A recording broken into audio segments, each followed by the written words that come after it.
3 hours of subtle time loops in human thought, to fall asleep to. Have you ever had a thought, that thought itself? A loop so subtle, so quiet, that by the time you noticed it, you were already thinking it again? What if your mind isn't a straight line, but a spiral?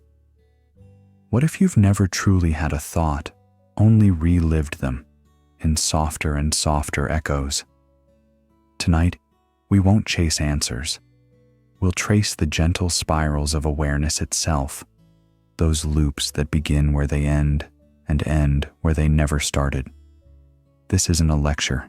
It's not even a meditation. It's a slow unraveling, a cognitive lullaby that winds you through the dreamlike geometry of the human mind. Philosophy, quantum theory, memory, illusion. Let all that you think you know loosen. Let the loops speak, and let yourself drift inward. Welcome to 3 hours of subtle time loops in human thought, to fall asleep to. A soothing journey through the mind. Have you ever caught your mind mid-sentence, only to realize you've been here before? Not just the thought, but the pattern. A familiar bend, a return. Like stepping onto a quiet path in the woods, only to find your own footprints ahead of you. You think of something small, a task undone, a word you said too sharply, a moment from yesterday, and it comes again.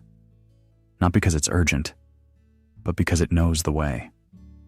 Some thoughts don't move forward. They turn, quietly, persistently, inward. We think time is linear.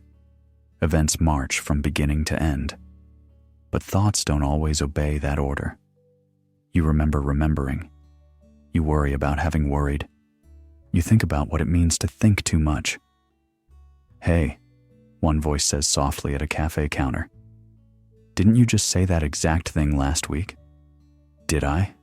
Or did I think I did? The other replies, half laughing, stirring cream into coffee with a kind of distracted wonder. Even mundane moments shimmer when thought begins folding back onto itself. These are not errors in your mental software. They're loops, not brokenness, but signs, markers of self-awareness. Your brain is watching itself. The thinker becomes the witness, and suddenly, you're not just having a thought, you're inside the architecture of thought. Philosophers have long seen this as a strange and sacred mirror. When a statement refers to itself, like, "This sentence is false," logic trembles.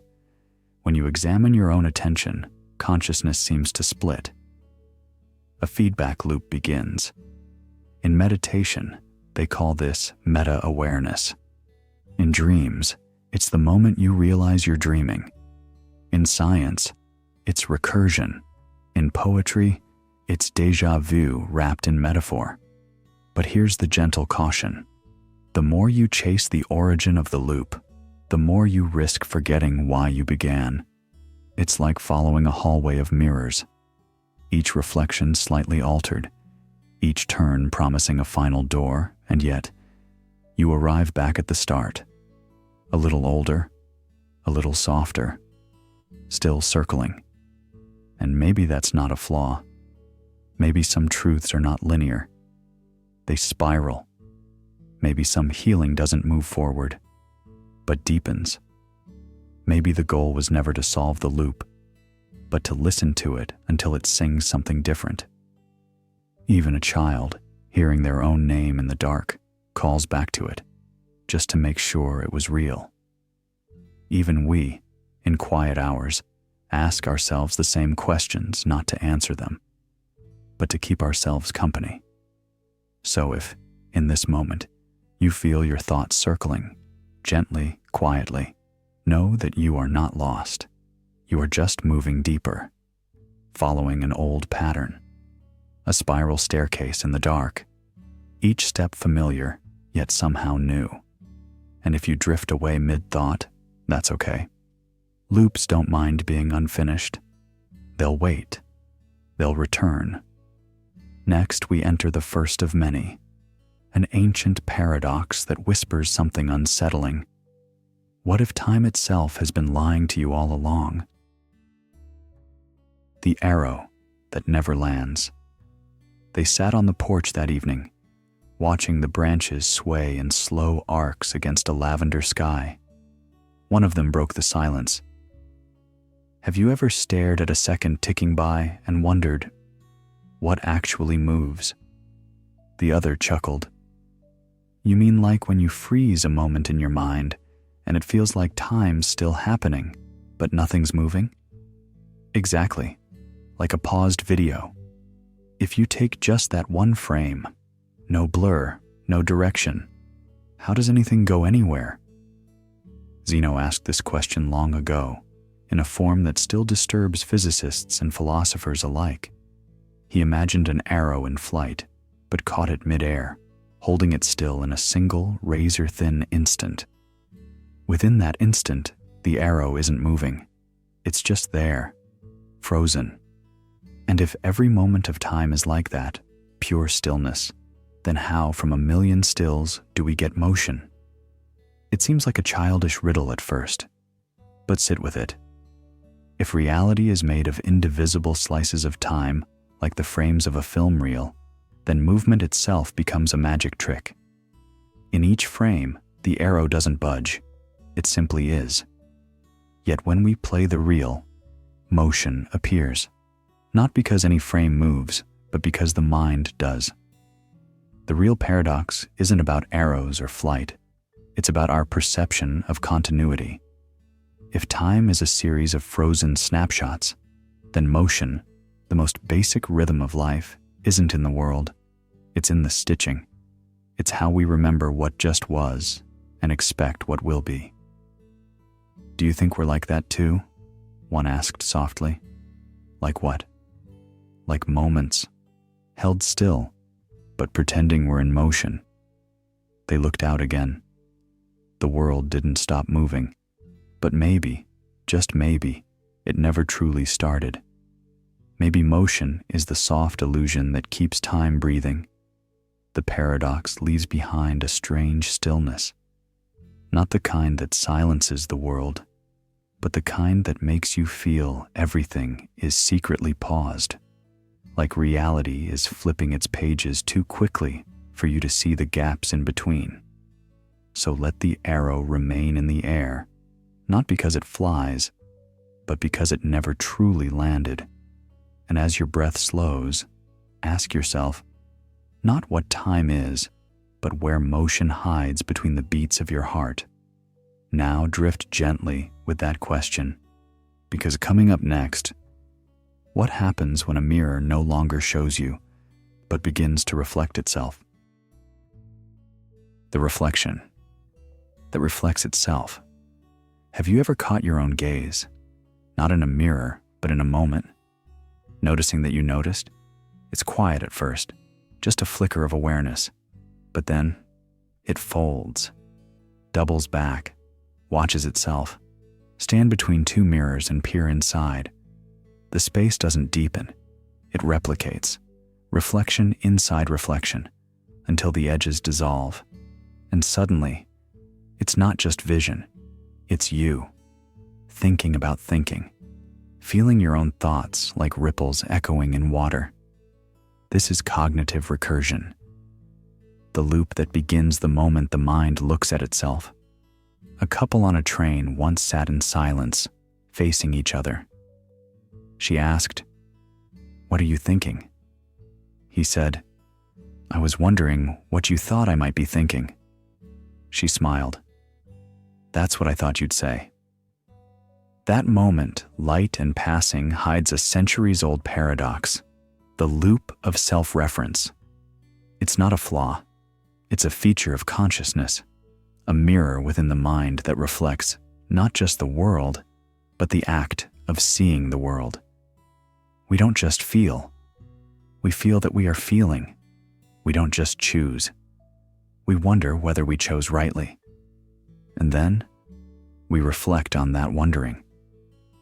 Where does it stop? Is there a base level of thought, a silent floor beneath all that noticing? Or is the mind a spiral staircase with no landing, just the echo of your own footsteps? At its best, this recursion grants us empathy, introspection, the ability to step outside ourselves. But at its worst, it can trap us in loops of second guessing. Did I say too much? Was that the right thing to do? Why do I always question myself? A teacher once paused before answering a question, not because he didn't know, but because he was aware that every word might reshape how the student saw himself. He said, "I could answer. Or I could ask what makes you want to ask that." That single turn, that folding back of inquiry, is the hallmark of higher thought, but it also tires the soul.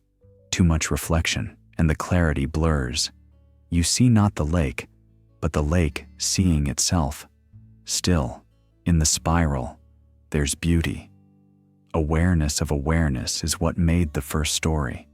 It's what made us wonder about gods, meaning, and each other. It's what made bedtime thoughts impossible to hush, and what makes sleep itself a surrender, a letting go of the watchful mind. So, if you find yourself thinking about how you're thinking, that's okay. It means you're alive in the deepest way. Close your eyes for a moment and let that spiral slow. Let the mirrors fog. There's no end to this chain, and that's not a flaw. It's a melody. And now, what happens when that recursion doesn't just loop through thought, but through feeling? What if the loop isn't intellectual, but emotional? Let's travel, softly, to a place where guilt loops endlessly, where memory becomes a maze and time becomes a wound. The time traveler's guilt. What would you give to go back? Just one moment, one breath sooner, one word said differently. The ache of hindsight is sharp because it whispers possibility, what could have been. And if that ache had a machine, a doorway, a portal, would you walk through it? Let's say you did. You go back. You stop the accident. You hold their hand. You fix the silence with a sentence. But in doing so, something vanishes. The version of you that learned from the pain. The version that grieved, that changed, that woke up every day carrying the weight of that loss. That you disappears. The timeline unspools, and so does your story. That's the emotional core of what we call the grandfather paradox. Logically, it poses a contradiction. If you travel back and prevent your grandfather's existence, how could you exist to do it? But deeper still is the emotional version of this. If you travel back and prevent your heartbreak, your failure, your mistake, what happens to the person who became you because of it? In the quiet of night, regret doesn't follow logic. It loops. It circles back on itself like a river you try to swim upstream. You think, if only I had done this, but that thought creates a new version of you in your mind, one who never had to survive, never had to grow through what you lived. Do you think you'd still be you if you could undo it all? I don't know. Maybe not. Maybe I'd just be someone softer, someone less haunted. But then again, maybe the haunted parts are what taught you how to hold others in the dark. That's what scares me, that I needed the breaking. Or maybe that the breaking made you real. So here's the real paradox. We want healing without the wound. We want clarity without confusion. But often, our deepest growth doesn't come in spite of the pain. It comes through it. The traveler who erases their suffering might also erase their strength. And if you ever did walk into that time machine and make the pain disappear, would you recognize the person who stepped out? Time travel isn't always about clocks and machines. Sometimes it's about memory, about reliving moments in the mind, And each time we revisit the past, we rewrite it, if only in the stories we tell ourselves. But no matter how many times we try to edit the script, the original still echoes underneath. The past is not just where we've been, it's what made us possible. Now, close that door. Let the past rest. Because what's next isn't a twist in time. It's a sentence, fragile and dangerous, that unravels itself by being true.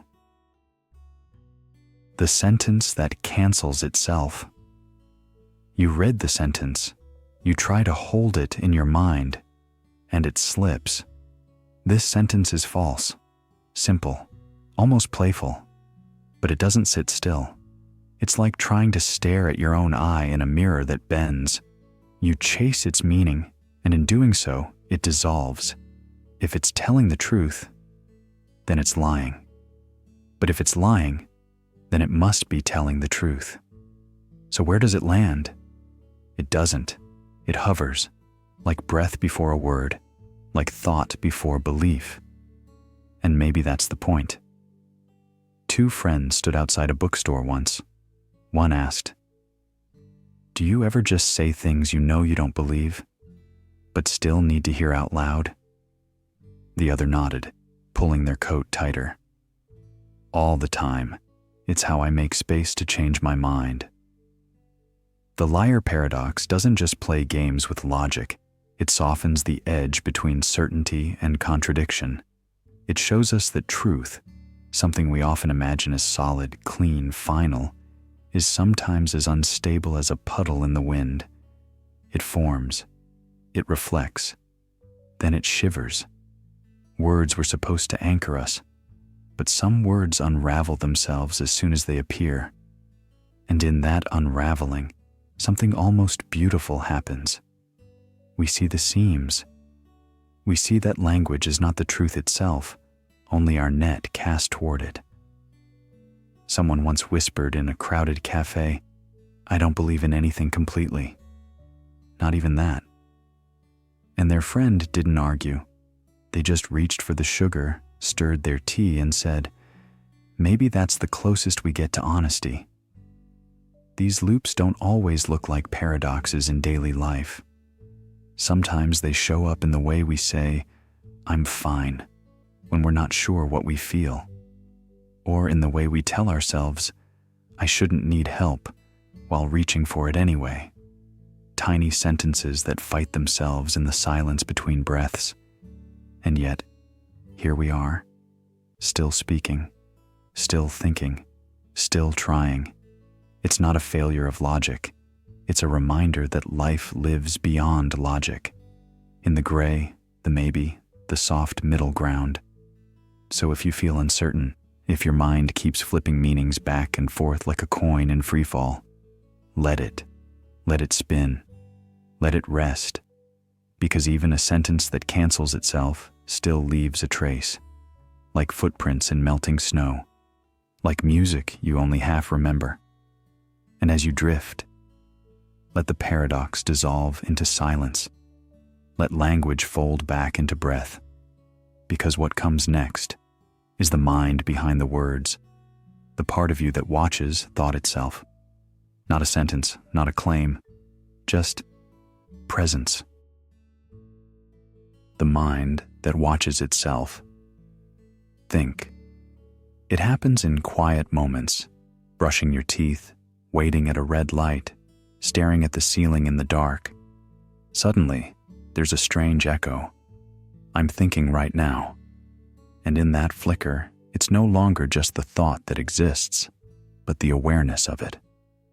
As if your mind took one careful step outside itself to glance back and say, "Ah, so that's what I'm doing." This is meta-awareness, the watcher of the thinker, the eye behind the eye. It doesn't arrive with fireworks or revelation, but with a subtle hush, like a curtain briefly drawn back to reveal that the stage was never empty. A soft voice joins the moment.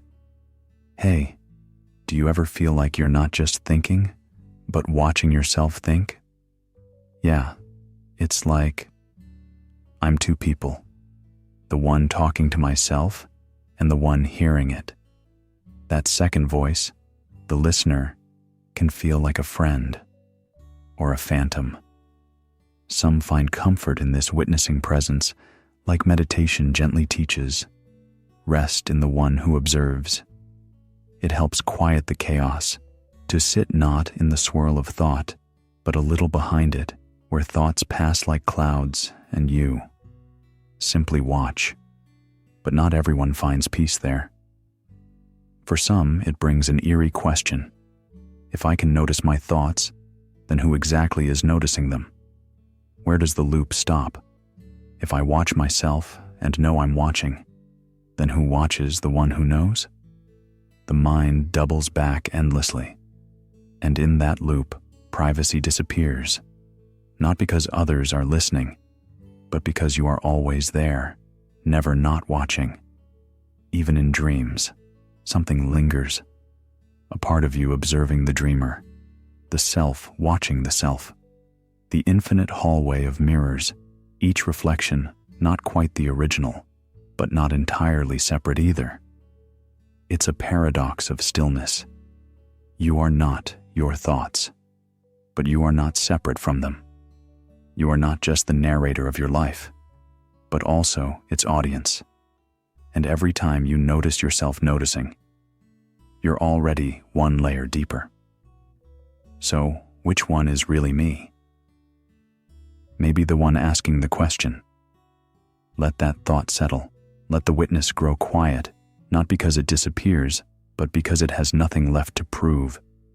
The loop continues, not as a trap, but as a dance.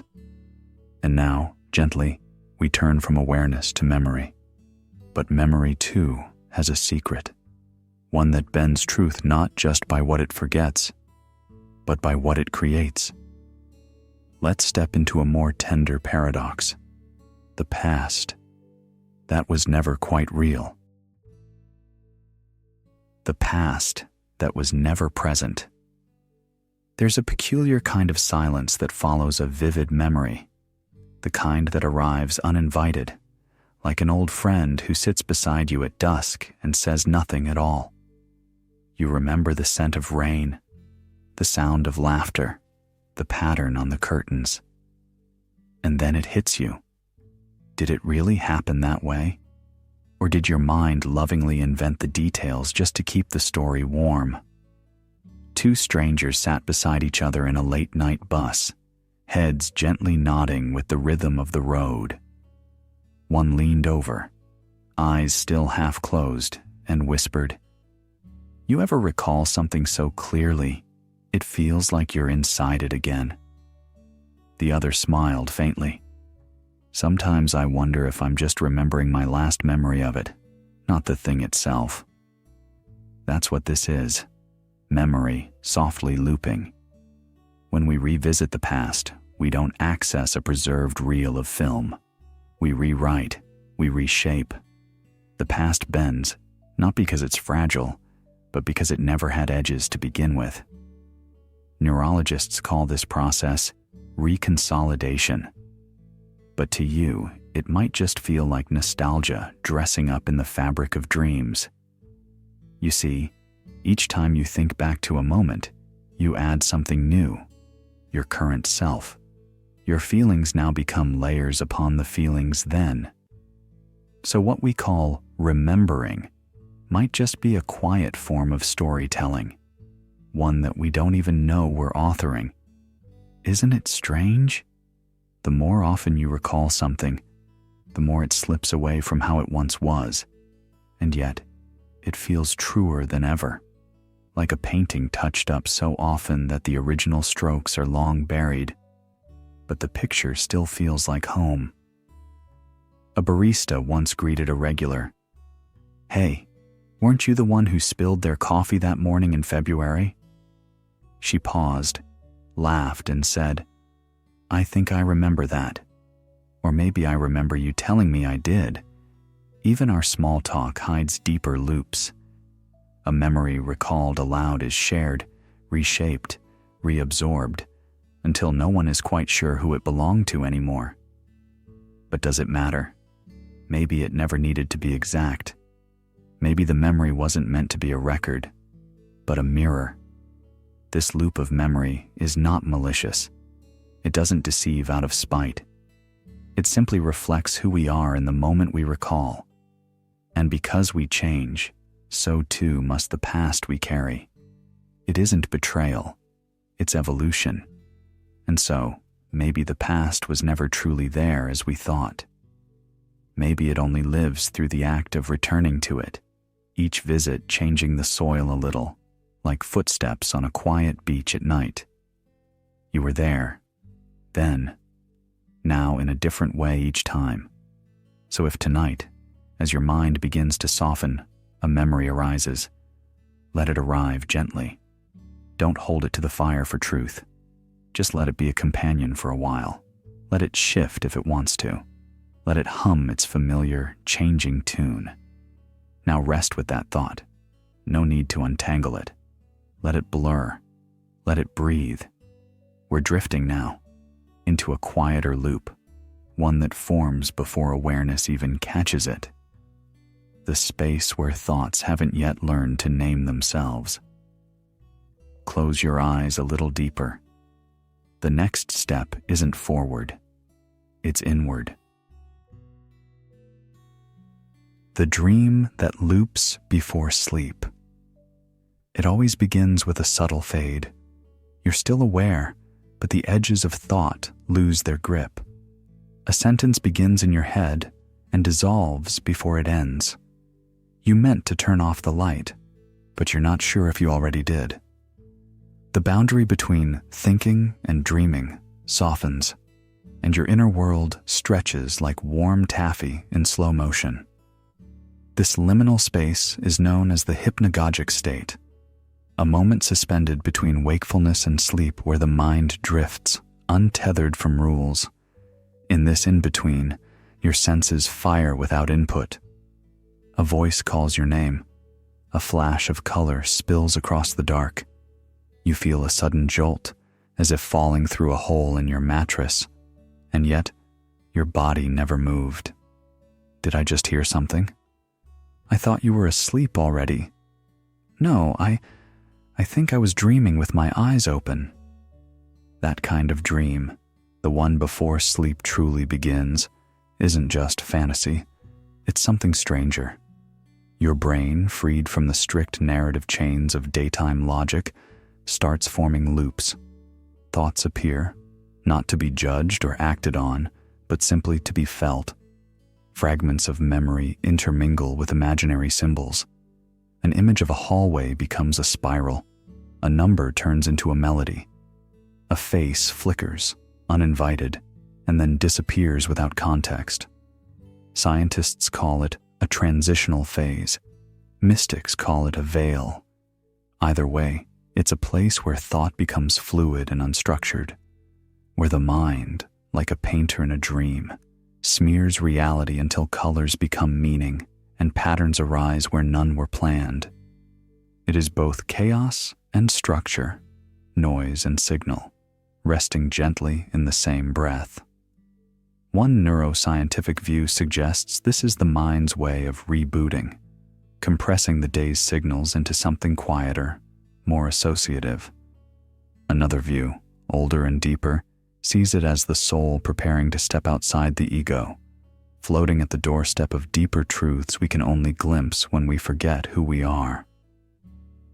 You ever notice, one voice whispers, that right before sleep, everything suddenly starts to make sense? Yeah, or stops needing to. The paradox of this moment is its looped nature. It feels like an ending, but it's also the seed of the dream world. As you fade, your awareness doesn't die. It rearranges. Like a sentence that reads itself backward and forward, this pre-sleep state is the gentle undoing of structure. And in that unraveling, the mind becomes story, and the story becomes silence. So now, let yourself drift a little closer. No need to chase any thought. Just let them loop. Hold gently to that unraveling, because next, we'll discover how time isn't measured by clocks, but by where your attention chooses to rest. The time that waits for you to notice. There are days when 5 minutes stretch wide like the sky before a summer storm, slow, silent, heavy with presence. And then there are days when 5 hours slip away like a sigh you didn't realize you were holding. Time, it seems, has moods. But time hasn't changed. You have. A woman at a train station once said softly, "That platform clock must be broken. I've been here forever." And the man beside her, not looking up from his coffee, replied, "Or maybe this is the first time you've actually noticed being here." Psychological time is a strange and liquid thing. It doesn't tick in seconds. It stretches, contracts, lingers, and escapes. When you're truly present, really inside the moment, it unfolds slowly, gently, like a curtain drawn back inch by inch. But the moment you reach for it, clutch at it, name it, chase it, it shrinks. The more you try to hold time, the faster it runs. Like cupping water in your palms, the act of grasping guarantees the loss. That's the loop. Attention creates time, but attention, once desperate, collapses it. In this loop, anxiety is the tight fist, presence is the open hand. You may have felt it walking alone at night when the world feels paused. A streetlight flickers and hums. Your footsteps echo just slightly behind you. No one's rushing you. The clock on your phone still moves, but you don't. Not really. And that stillness, oddly, lasts longer in memory than the whole day that came before it. Meditation teachers often say, time expands when the self dissolves. But you don't need a cushion or a mantra to know this. Time slows down when you're listening with your full attention, to someone you love, to a stranger crying in the back of a cafe, or even to the sound of your own breath when you finally let yourself rest. It's in those moments when you're no longer measuring time that you begin to live it. You don't live in clocks. You live in moments that notice themselves, moments where something subtle and sacred opens, then closes quietly, leaving behind a softness you can't explain. A young boy once asked his grandfather, "Why do summers feel shorter now?" The old man smiled and said, "Because you've started counting them." And maybe that's it. Maybe it's not that life moves faster with age, but that we lose the ability to surrender to it without measuring. We try to save time, but time was never a thing to own. It was always a thing to feel. So if you feel the evening stretch out right now, if you feel like you've fallen into a pocket of silence that's wider than the hours on a watch, that's not an illusion. That's you noticing. And time? It's been waiting for that. Now let's ease forward into a more difficult truth. What happens when something we try to control grows stronger the more we resist? There's a loop in the mind that feeds on exactly that tension. A trap made not of time, but of will. The paradox of trying to forget. Don't think about the pink elephant. And there it is. Bright, unavoidable, loud in the silence of your mind. This is the quiet rebellion of thought. You try to push something out, and it returns. Not out of malice, but as if your own mind misunderstood the command. You said don't think of it, but the brain, eager to obey, must first check what it is, and in doing so, conjures it up again. A man once asked during a late-night walk, "Why can't I stop thinking about her?" His friend answered slowly, as if speaking to the wind, "Because you're trying to. You're wrestling a ghost and wondering why it won't bleed." This is ironic process theory, named not for its comedy, but its cruelty. The harder you suppress a thought, the more likely it resurfaces. You build a mental wall to keep it out, only to paint the memory onto the bricks. The act of forgetting becomes its opposite. We see it in heartbreak, in regret, in grief, in trauma. Someone tries to move on. They repeat it like a mantra. Let it go. Let it go. But each repetition is a glance backward. Each chant is a hand reaching into the past. The paradox is not just psychological. It's poetic. Like trying to dry yourself with water. Like trying to sleep by wanting to sleep. The effort traps itself. Some nights, a woman lies awake in bed, eyes open to the ceiling. She says to herself, "Just stop thinking about it. It doesn't matter anymore." But somewhere beneath those words is a quiet voice. But if it really didn't matter, would you need to remind yourself? In truth, memory is not a clean slate we wipe at will. It's a living system, like breath. The more you panic, the harder it is to breathe. The more you demand silence, the louder your inner world becomes. It's not failure, it's structure. The brain is a loop maker, not a switch, and pain, strangely, seems to know that. It wants space, not to dominate you, but to be seen, to be recognized, if only for a moment, before it can pass. So what if we stopped fighting? What if the trick to forgetting was allowing? To say, "Yes, I see you. You hurt. And you may sit with me for a while." Only then, like a visitor finally acknowledged, might that thought move on. And now, gently, we step into a deeper loop, one that doesn't ask what we want to forget, but who is doing the forgetting. The question of self, fluid, changing, and always a step ahead of the answer. The loop of identity. Ask yourself softly now, who am I? Let the question settle like dust in warm sunlight. And now, listen carefully. Notice who steps forward inside your mind to respond. That voice, that presence. Is it always the same? A gentle murmur drifts between two strangers standing at a late-night train platform. You ever feel like you're just playing a version of yourself? The other smiles, jacket slung over one shoulder. Depends who's watching. What we call I isn't a fixed shape. It doesn't sit still. It's a choreography, sensations, thoughts, breath, memory, looping together so tightly we mistake it for something whole. But listen more closely. One part of you speaks, another listens. Another wonders why you said what you said. It's like a conversation in a house where no one ever leaves. But the rooms keep changing. Today, you're the rational voice. Tomorrow, you're the doubt. Yesterday, you were fear in the shape of logic. And in each moment, the mirror reflects back something new. In psychology, they sometimes call it the narrative self.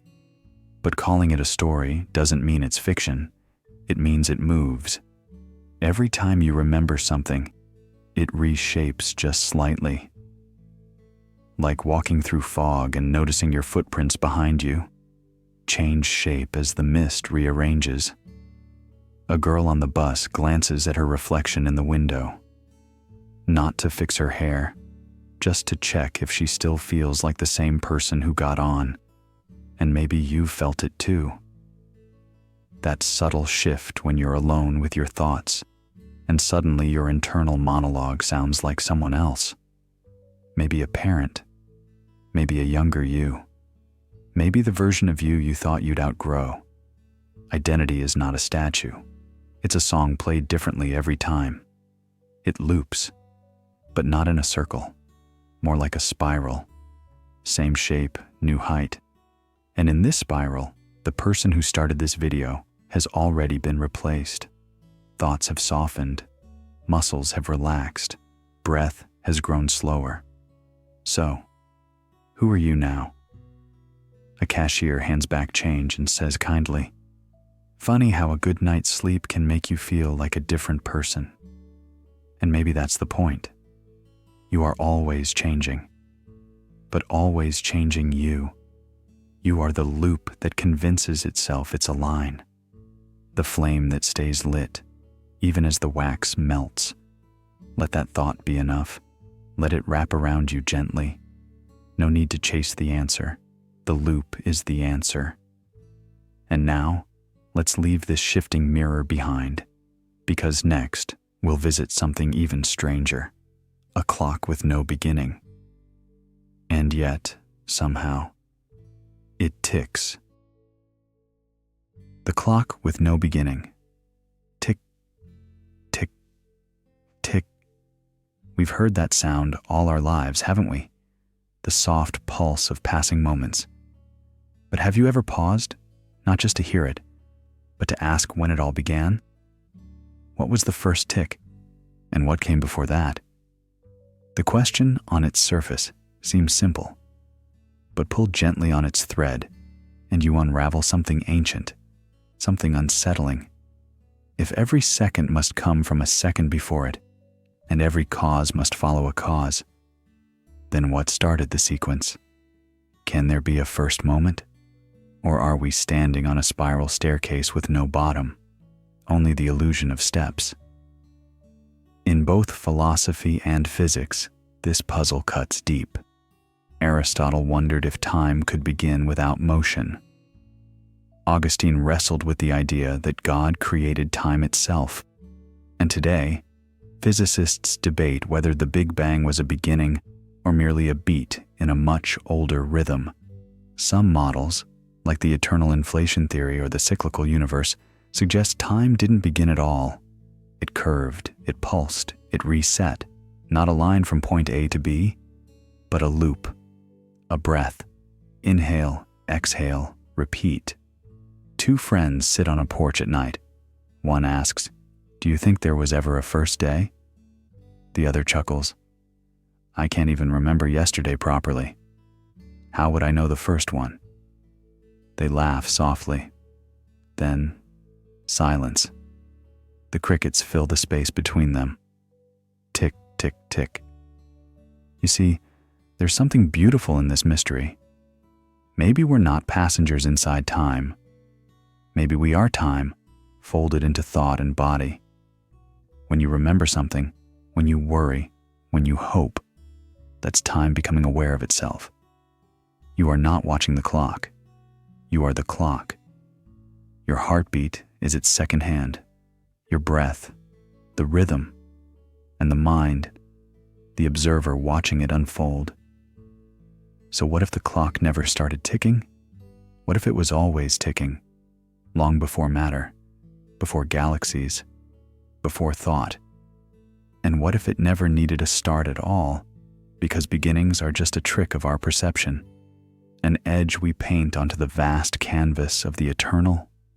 As we let that sink in, the tick, tick, tick becomes less a sound and more a feeling, a hum, a loop, not of minutes, but of awareness. And just as clocks measure time, they also measure longing. They count down not just hours, but anticipation.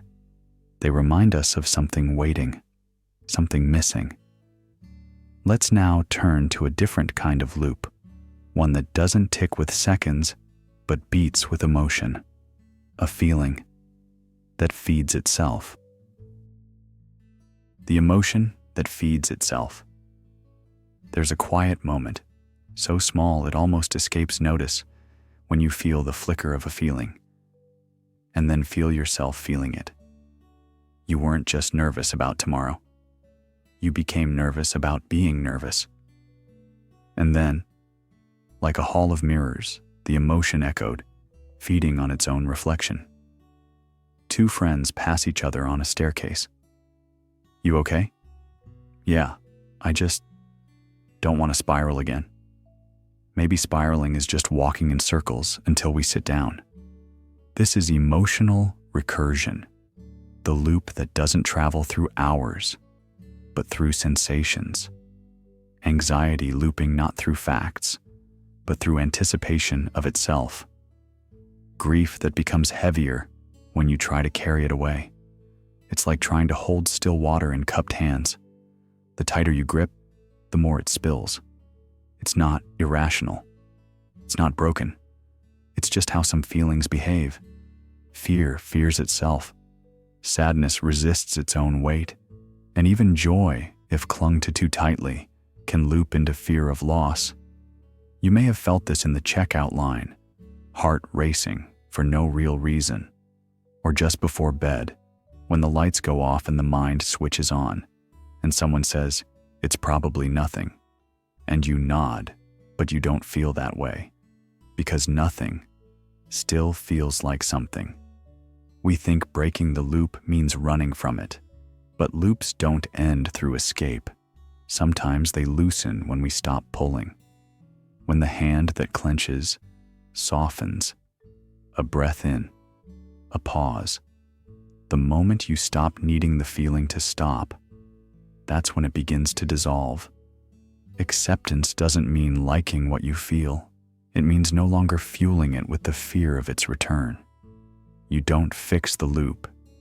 You hold it gently, and it reshapes itself. You've probably done this before. You just didn't name it.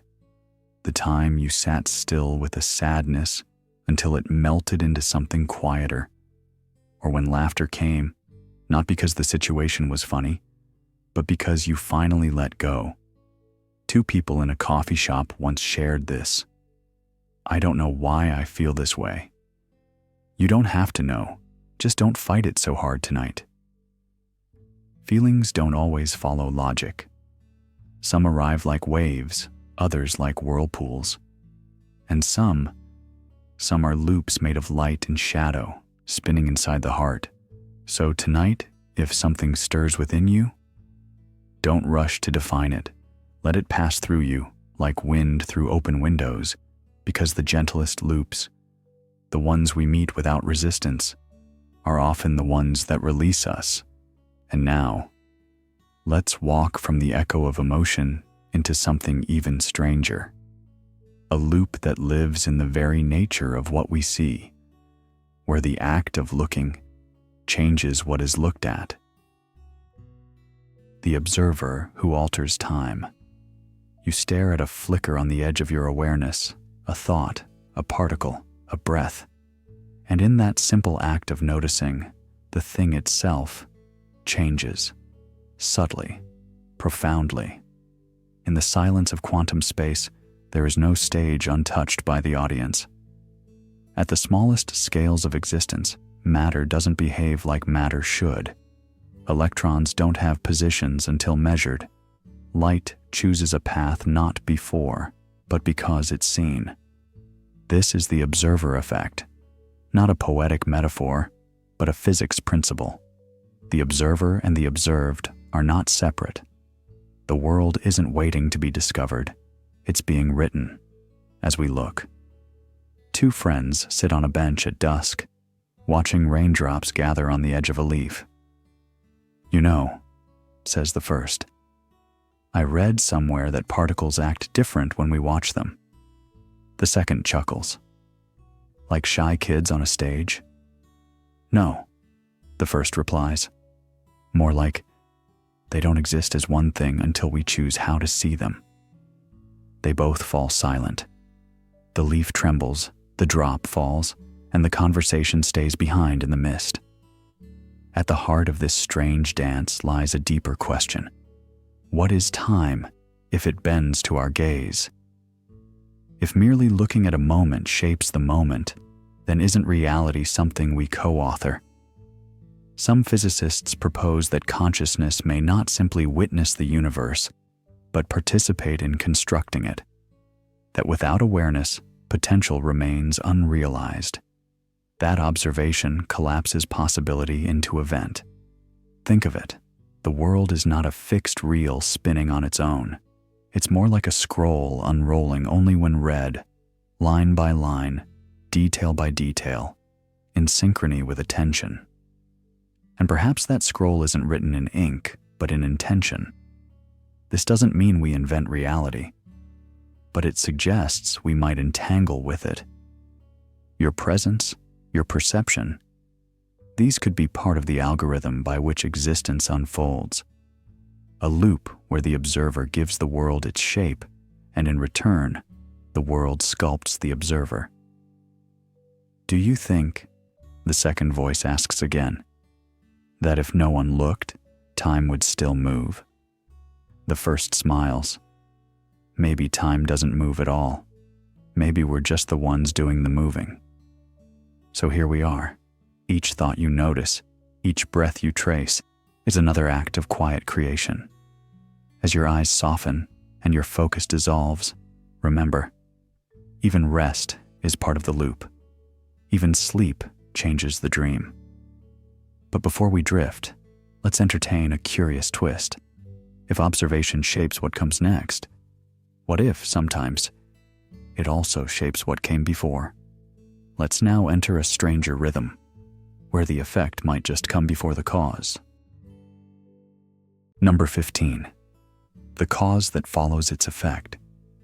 A soft breeze brushes past you, quiet, familiar, and then, only after, you notice the open window. That's the dissonance we carry every day. Moments when effect feels ahead of cause. The glass is shattered before we hear the crack. The tear is on our cheek before the ache fully explains itself. In the world of quantum physics, there is a name for this unspoken reversal: retrocausality. At its core, retrocausality suggests that time may not be a one-way river, that something in the future might ripple backward, changing the past. In quantum experiments, particles entangled across space have been observed behaving as though their choices were influenced by measurements yet to be made, as though the future reached into the past and tugged. Did I really decide that? Someone asks softly as they stir their coffee, their voice laced with more curiosity than doubt. You mean, like, maybe you were always going to? Their friend replies, half joking, half serious. They let the moment hang, like a string caught between two fingers. Because that's the thing. If causes can follow effects, then the trail of thought itself unravels in both directions. You might suddenly feel nervous before reading a message that, later, confirms bad news. You might smile before you hear the punchline. You might already love someone you haven't yet met.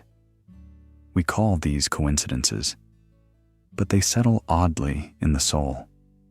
It's not that everything is predetermined, it's that the line between before and after might be thinner than we think, or perhaps circular, a mirror reflecting not just the past, but the not yet. This idea might seem ungraspable, but it happens quietly all around us. A painter finishes a portrait and suddenly understands the emotion she was trying to express from the beginning. A man walks away from a conversation and only then realizes why he was uncomfortable the whole time. Meaning, it seems, can echo forward and also echo back. In that echo, the mind loops, not in confusion, but in curiosity. Could you be shaped by something that hasn't happened yet? Could the hesitation in your voice this morning have been a reply to tomorrow's question? Late at night, when the world feels slightly untethered, you might catch yourself revisiting a moment with new clarity, as if the future slipped a note under your pillow while you slept. A child once asked their mother, "How do I know if I made the right decision?" And the mother said, "Sometimes you don't, until you meet the version of yourself that comes after." In this gentle paradox, we see not just science, but story. Not just a theory of time, but a reflection of how humans love, remember, and dream. And so we rest here in the silence between cause and effect, because the next thought might be the reason for the one you're having now. And from this reversal of time, this quiet fold in the fabric of sequence, we step into another illusion, one stitched into everyday choices the decision that feels like yours, may already have been written in the script of your becoming. The choice that chooses you. You reach for a thought, and it's already there. You think, I'll get up now, but the body is already shifting. The choice feels yours, but somewhere beneath the skin, the neurons sparked before you knew. So what exactly made the decision? You or something quieter? This question, both unnerving and intimate, finds its root in science. In the 1980s, neuroscientist Benjamin Libet designed an experiment to measure the moment we decide to act. Participants were asked to press a button whenever they felt like it and report the exact instant they felt the urge. But brain scans showed something strange. The readiness potential, a kind of neural prelude to movement, began several hundred milliseconds before the participant reported making the decision. In other words, the brain acted first. The conscious mind only caught up later. So if your decision to press play on this video came after your brain had already begun preparing for it, did you choose to be here? Or were you already on the way? Late at night, when the world gets quiet, this can become more than a curiosity. It becomes a loop that turns inward. The sense of agency, so central to how we live, how we love, how we feel responsible, suddenly feels like a ghost walking behind the real machinery. If your choices were whispered before you heard them, then who, or what, is really listening? Do you think we have free will? One voice murmurs in the dim hallway of the mind. I think we have to think we do, another answers. Otherwise, how do you love someone and mean it? Or forgive them? Or blame them? Maybe the feeling of agency is more than illusion. Maybe it's a necessary translation, like a story written by the body, but retold in the voice of the soul. After all, even if the spark of choice begins before awareness, it's still part of you. The body is not a stranger. The brain is not a traitor. They are not puppeteers, but layers, like waves rising before you notice the tide. And in the noticing, in the naming of a choice, something human is preserved, the sense that we are authors, not just characters. But if the story is already unfolding, then perhaps the self is not the origin of the plot, but its narrator, a voice catching up to what the body already began. And in that echo lies something beautiful. You aren't just the chooser, you are the meaning maker. Now close your eyes for a moment. Think of the last time you made a decision that felt deeply yours, not a habit, not a reflex, but a true pause, a turn. Perhaps the decision had been growing long before you saw it. Perhaps even the hesitation was part of the path. But still, when you look back, doesn't it feel like you were there? And maybe that's the point, not to master choice, but to meet it, to recognize that freedom may not be a moment. It may be a rhythm, a pattern you inhabit like breath. Let that breath carry you forward now, into the next thought, the next insight, the next unfolding page, where the story you're reading is reading you in return. The book with no first page. You pick up a book. The spine creaks like a memory trying to return. But the first sentence feels out of place, like it belongs to a conversation you missed. It hints at something before page 1. Something you should already know, but don't. You turn the page, searching for context. And then another, and another, only to realize the answers keep moving further ahead, folding back on themselves like a staircase made of mirrors. Across from you on the train, someone glances up from their own book and says casually, "You ever notice how some stories don't start? They just catch you mid-breath?" You nod, not because you know exactly what they mean, but because it feels true. This is not just a story trick. It's how the mind works. The hermeneutic circle, philosophers call it. You cannot understand the whole without the parts, but you can't understand the parts unless you've already seen the whole. It sounds impossible, like being asked to build a puzzle while looking at a photo you haven't received yet. And yet, every day, you do it. Every time you try to understand someone's tone. Every time you revisit a memory and suddenly see it differently. When your friend pauses before speaking and you realize that pause has meaning too. You interpret the now through the past, but your past is always being rewritten by the now. Two coworkers sit side by side at a lunch counter. One stirs her soup slowly. You ever reread something and wonder if it's changed? Or maybe just, you did? The other smiles, spoon halfway to his mouth. Yeah, same story, but it hits different when you know how it ends. That's the spiral. You thought understanding would arrive all at once, like a spotlight turning on. But it's more like dusk, softening the edges first, then revealing shapes you didn't know were always there. Language, memory, love, all caught in this loop. You thought you knew your childhood, until one night, you remembered it differently, through your adult eyes. You thought you knew your beliefs, until a moment shook them, yet the words stayed the same. And so we live in this paradox, always beginning in the middle, always circling something whole that we can only glimpse through its parts. Understanding is not linear, it's recursive. Context expands, meaning loops. So when you feel lost in the middle of something, an emotion, a relationship, even a sentence, remember, this may be the beginning, or the ending, or both. And now, feel the words quiet, just a little.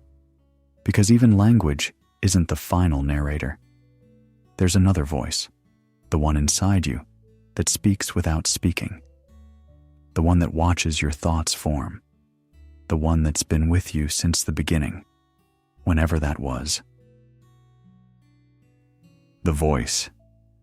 Inside the voice. Some nights, the noise doesn't come from outside. It comes from the inside. Not loud, not jarring, but persistent. A quiet narration threading through your every move, every pause. It sounds like you, but slightly different. As if your thoughts were being rehearsed for an invisible audience. Do you ever talk to yourself? All the time. But sometimes I wonder, who's listening? Maybe it's still you. Yeah, but it doesn't feel like me.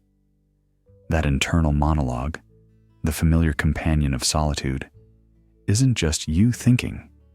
It's more like a miniature play. One part of you performs, the other watches. And within that loop, a narrator emerges. Comforting or critical. Soothing or interrogating. You say to yourself, I should have done better today.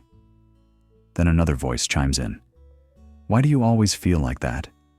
And before long, why can't you just be quiet for once?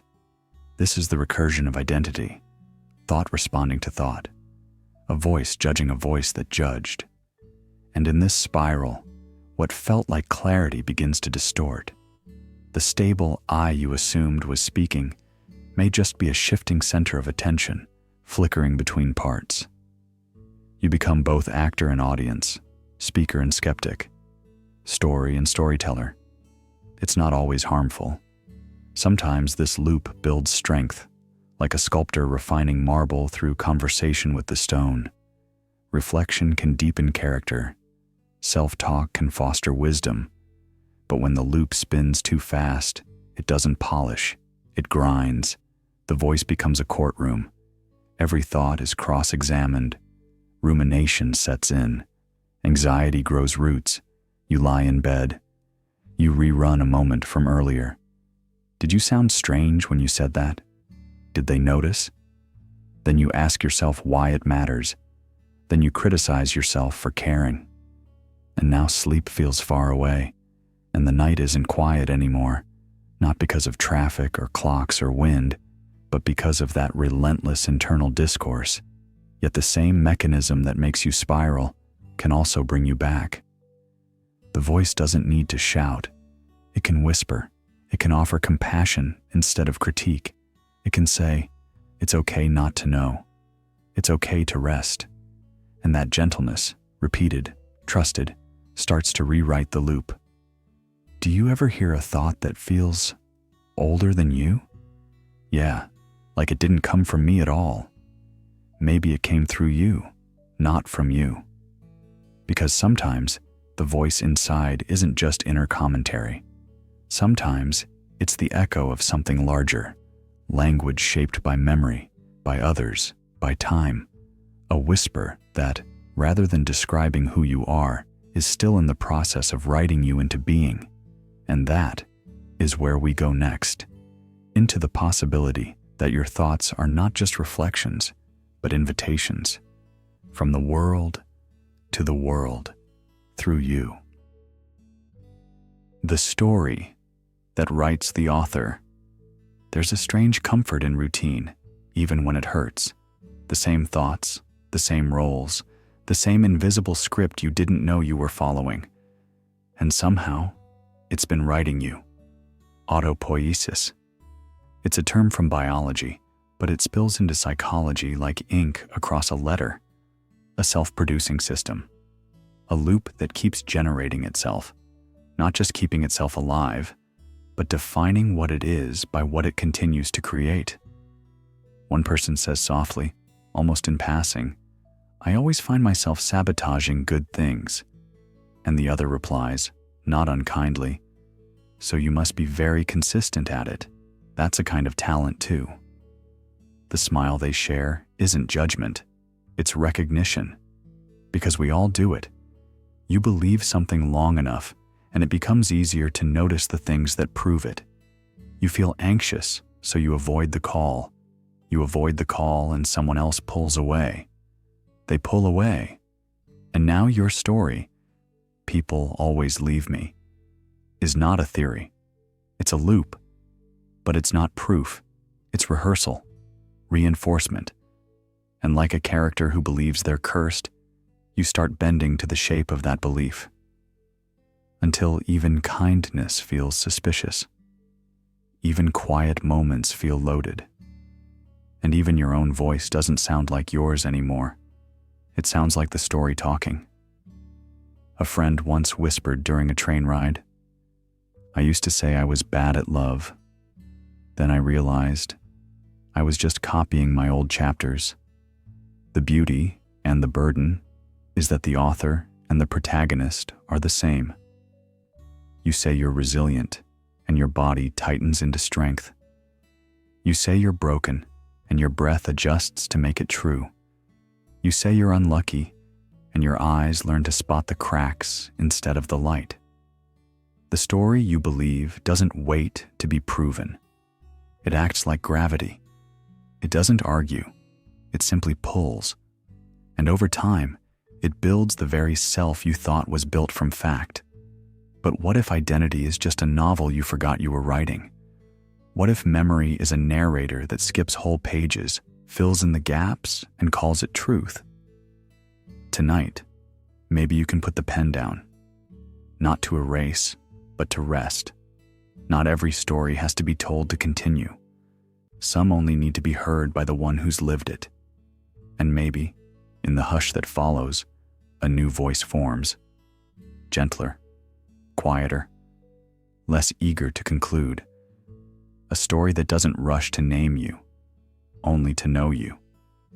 So if your thoughts begin to soften, if your breath deepens and your chest feels a little looser, you're not failing to finish the loop.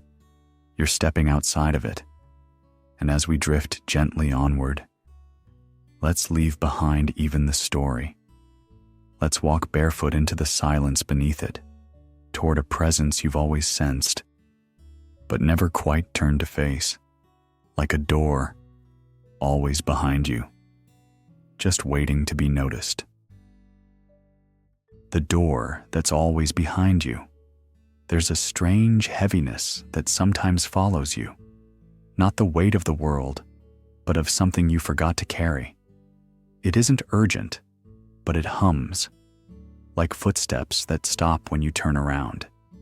It's not fear. It's older than that. It's the pull of a door that's always behind you, forever out of sight. Do you ever feel like something's missing? What kind of something? I don't know. Not a thing. More like a piece of myself I left somewhere, but I can't remember where. In the quiet spaces of the mind, there is a place we never quite see. Psychology calls it the unconscious, an archive sealed beneath waking thought. Spiritual traditions call it the soul, the seed of being that was always there before language tried to name it. And philosophers speak of a first cause, an origin that set everything in motion but can never be revisited. But this origin doesn't announce itself. You don't wake up and see it staring back.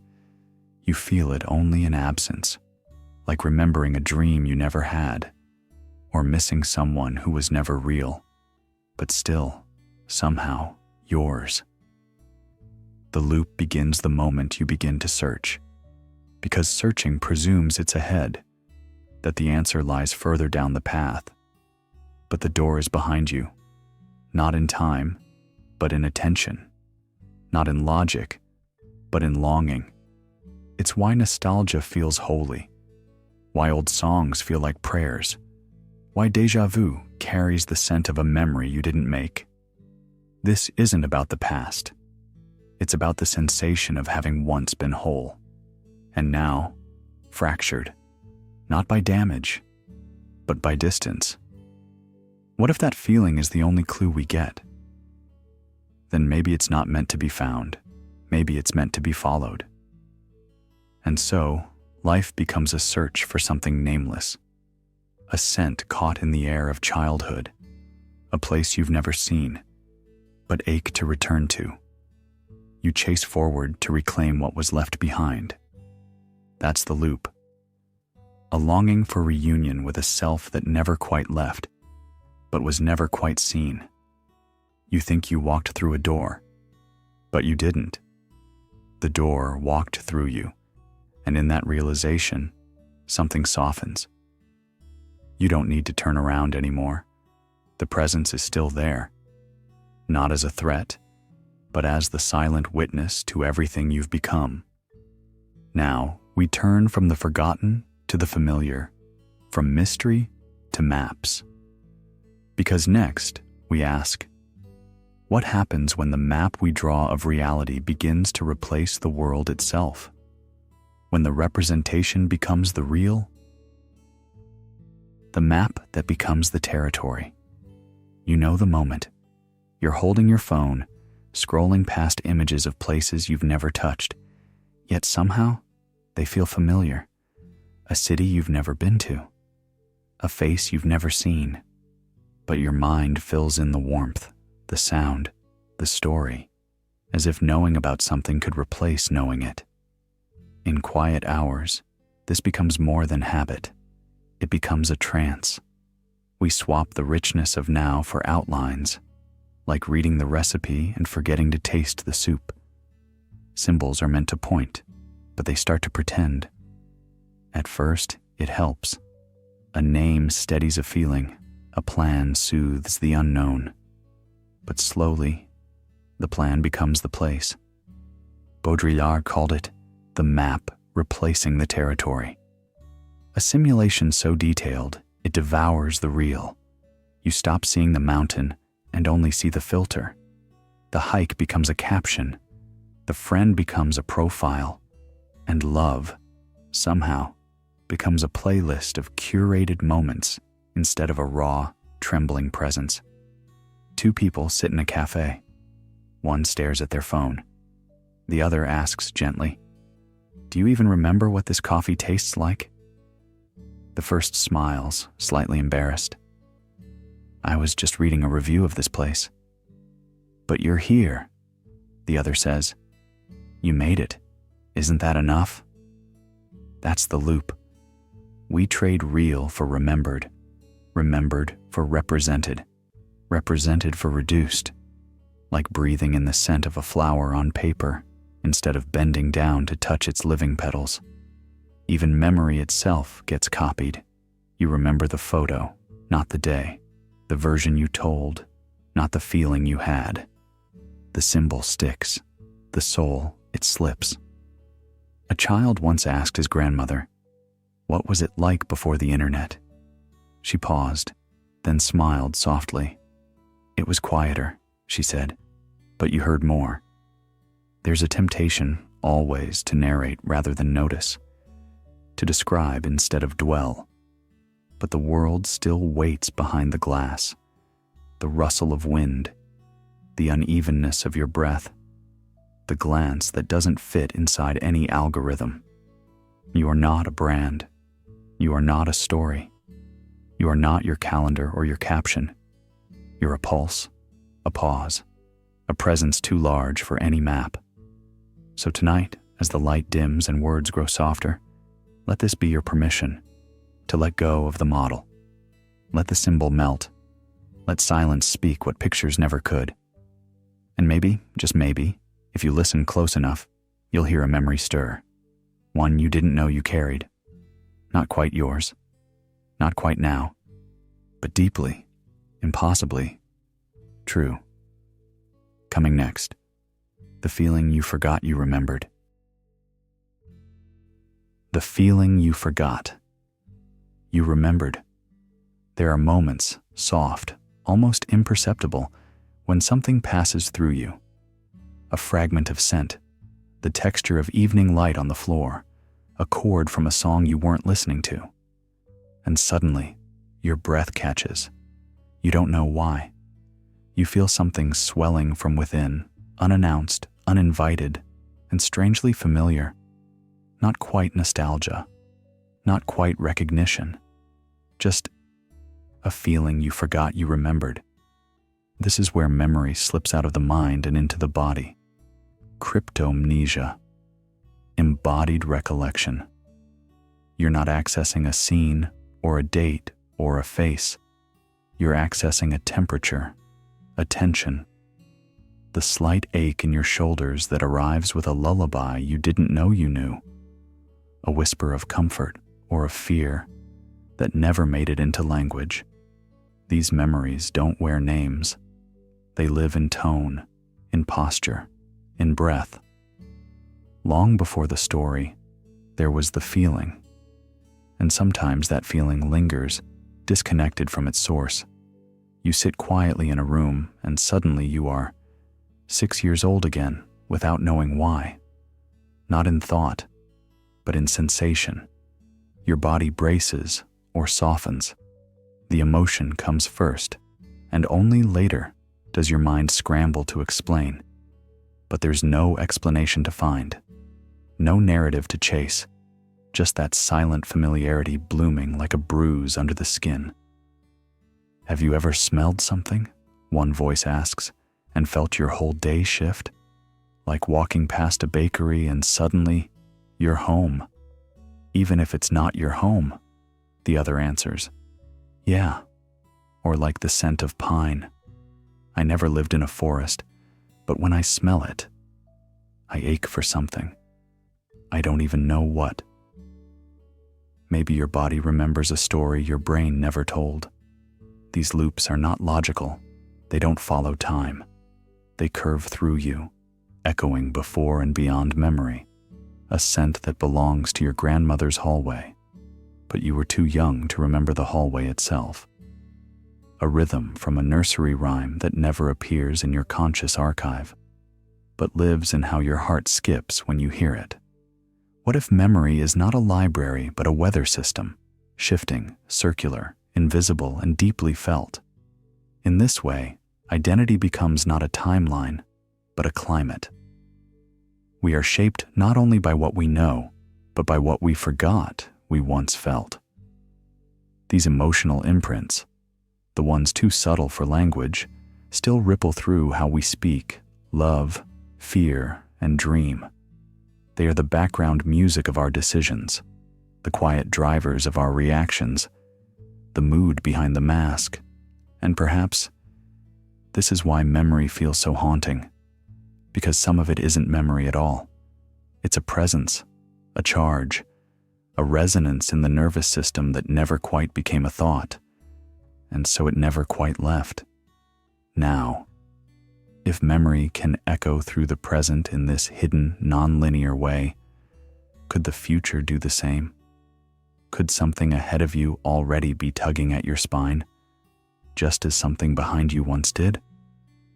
Let's drift gently into that idea.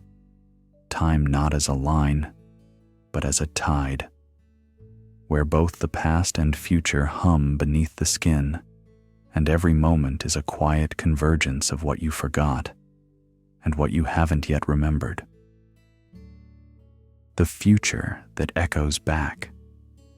Sometimes you pause before a choice, not because of doubt, but because of a strange sense of déjà vu for something that hasn't happened yet. A hunch, a pull, a flicker of feeling that doesn't come from memory, but from possibility. Not the past echoing forward, but the future echoing back. There's a term for this. Anticipatory resonance. It's not magic, not prophecy, but it feels that way. The mind, quietly, constantly rehearses for futures it can't see. It models outcomes before outcomes exist. It prepares, and in preparing, it shifts. You've felt it before. The way you start walking differently when you believe good news is coming. Or how your stomach knots before a meeting because your body already knows what your mind hasn't yet said aloud. This isn't irrational. It's the brain running simulations, thousands of them, beneath the surface of thought. A barista hands over your coffee and says, "You look like someone waiting on something important." You blink, unsure how they knew. Maybe they didn't. Maybe you were just broadcasting a future that hadn't happened yet, but was already shaping you. In neuroscience, we know that imagined experiences activate many of the same brain areas as real ones. Athletes visualize a race and their muscles prime themselves. Speakers picture the crowd and their breath adjusts. This rehearsal isn't a rehearsal at all. It's part of the performance. So, if I keep picturing things going wrong, one person says quietly, "Am I making it more likely?" Their friend shrugs.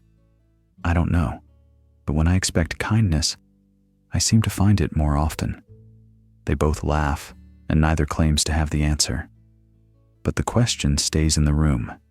Maybe the future is not just a destination, but a mirror, one you walk toward, casting shadows behind and ahead. A hope you carry becomes the posture you adopt, becomes the decision you make, becomes the outcome you feared or dreamed. Replayed before it even begins. You become the kind of person who could handle what's coming, simply by imagining that you might. And sometimes that's enough to tilt the balance. A single inner yes, whispered before there's even a reason to say it out loud. The strange part is, this forward loop doesn't feel like thinking. It feels like being moved. Like you're caught in something, not stuck, but pulled. As if the person you are becoming is already leaning back to tap you on the shoulder. A teacher once said, "We don't just remember the past, we pre-member the future." It sounded like poetry at the time, but now, maybe it's also a kind of science, or at least a soft cognitive truth. The imagined tomorrow reshapes the lived today. And so, every small vision you hold, quietly, privately, becomes part of who you are. Not because it's guaranteed, but because it's rehearsed, practiced, folded into breath and routine and instinct. And as you drift now, into the hush between wakefulness and dream, feel the way something in you still orients forward.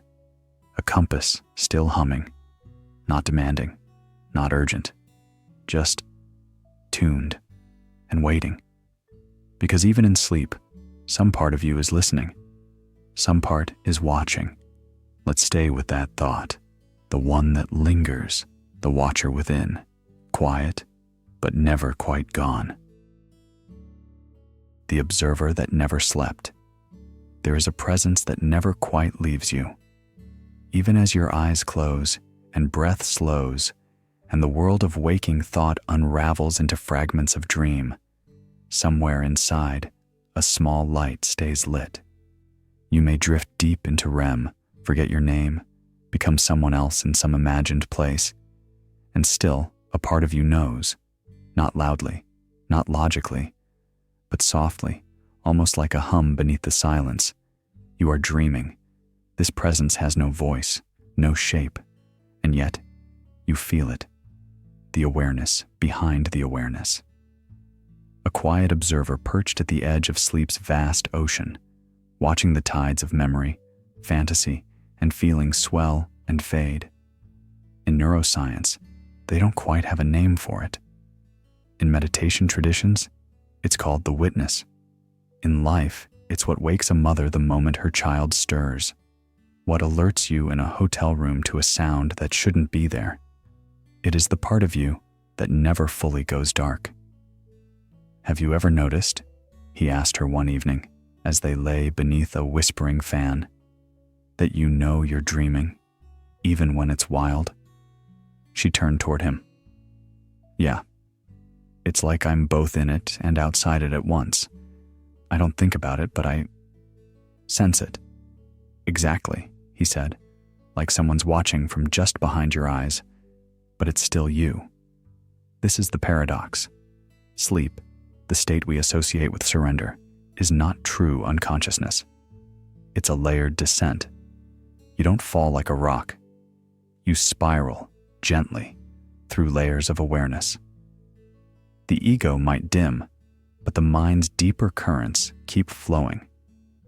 The result is not absence, but a different kind of presence, a stillness that listens, an inner silence that stays awake even as you vanish into dreams. For some, this awareness grows with practice. Long-time meditators describe resting while conscious, floating in a deep sea of stillness without sinking. For others, it appears only in flashes, a lucid moment in a dream, a sudden jolt of recognition in the middle of the night. But whether noticed or not, it's there, the silent witness, the guardian of continuity between waking and sleep, not to control, but to hold, not to intrude, but to accompany. And perhaps this presence is not just a neurological trick. Perhaps it is you, not the you made of stories and names, but the root, you before memory, the same witness who watched you dream as a child, the same who's watching still long after the world has quieted, always present, even in absence, always awake, even in rest. Now, let's soften even further into that place where silence itself becomes sound, where the watcher is no longer watching, but listening. The silence that wasn't empty.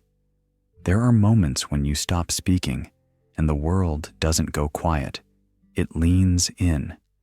You think you've entered stillness, but instead, you've entered a different kind of sound, one you rarely notice. The shuffle of your breath, the creak of the chair beneath you, the pulse behind your ears. What you called silence begins to bloom with detail. It isn't an absence, it's a revelation.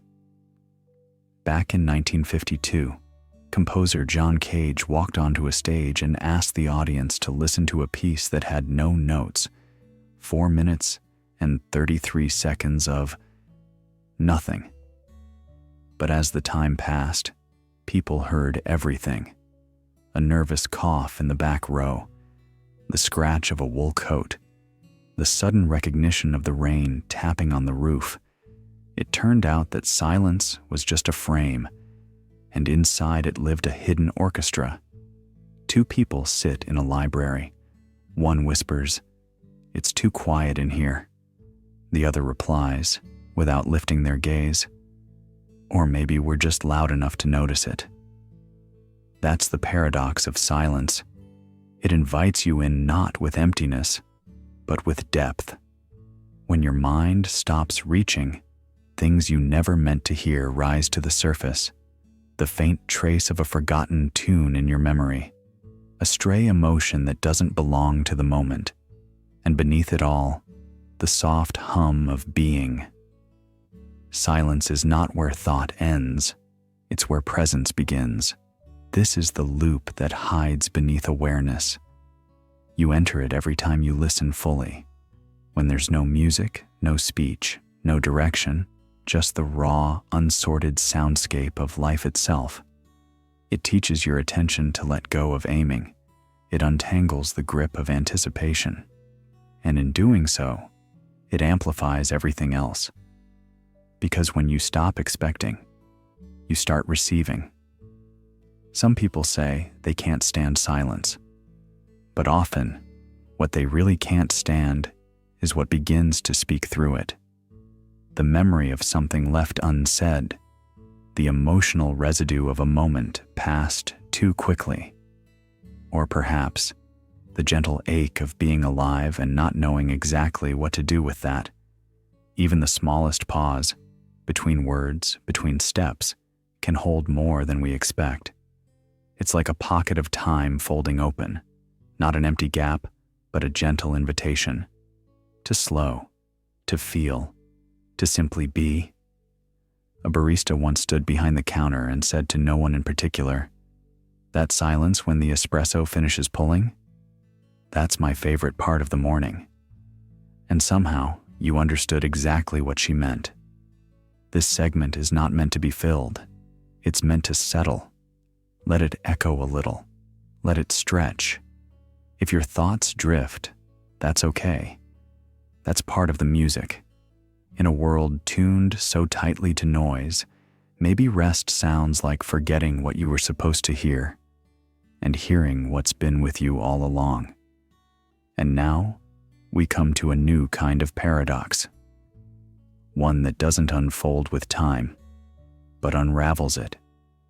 A question so complete, it erases the answer. A loop that whispers from within the very shape of resolution. The question that hides inside the answer. There's a strange stillness that comes the moment you think you've found the answer. A pause in the mind, like a stone dropping into still water.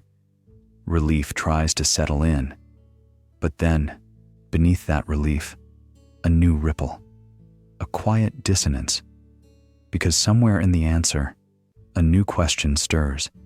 It's not doubt, not quite. It's something softer, like a doorway behind the wall you just broke through.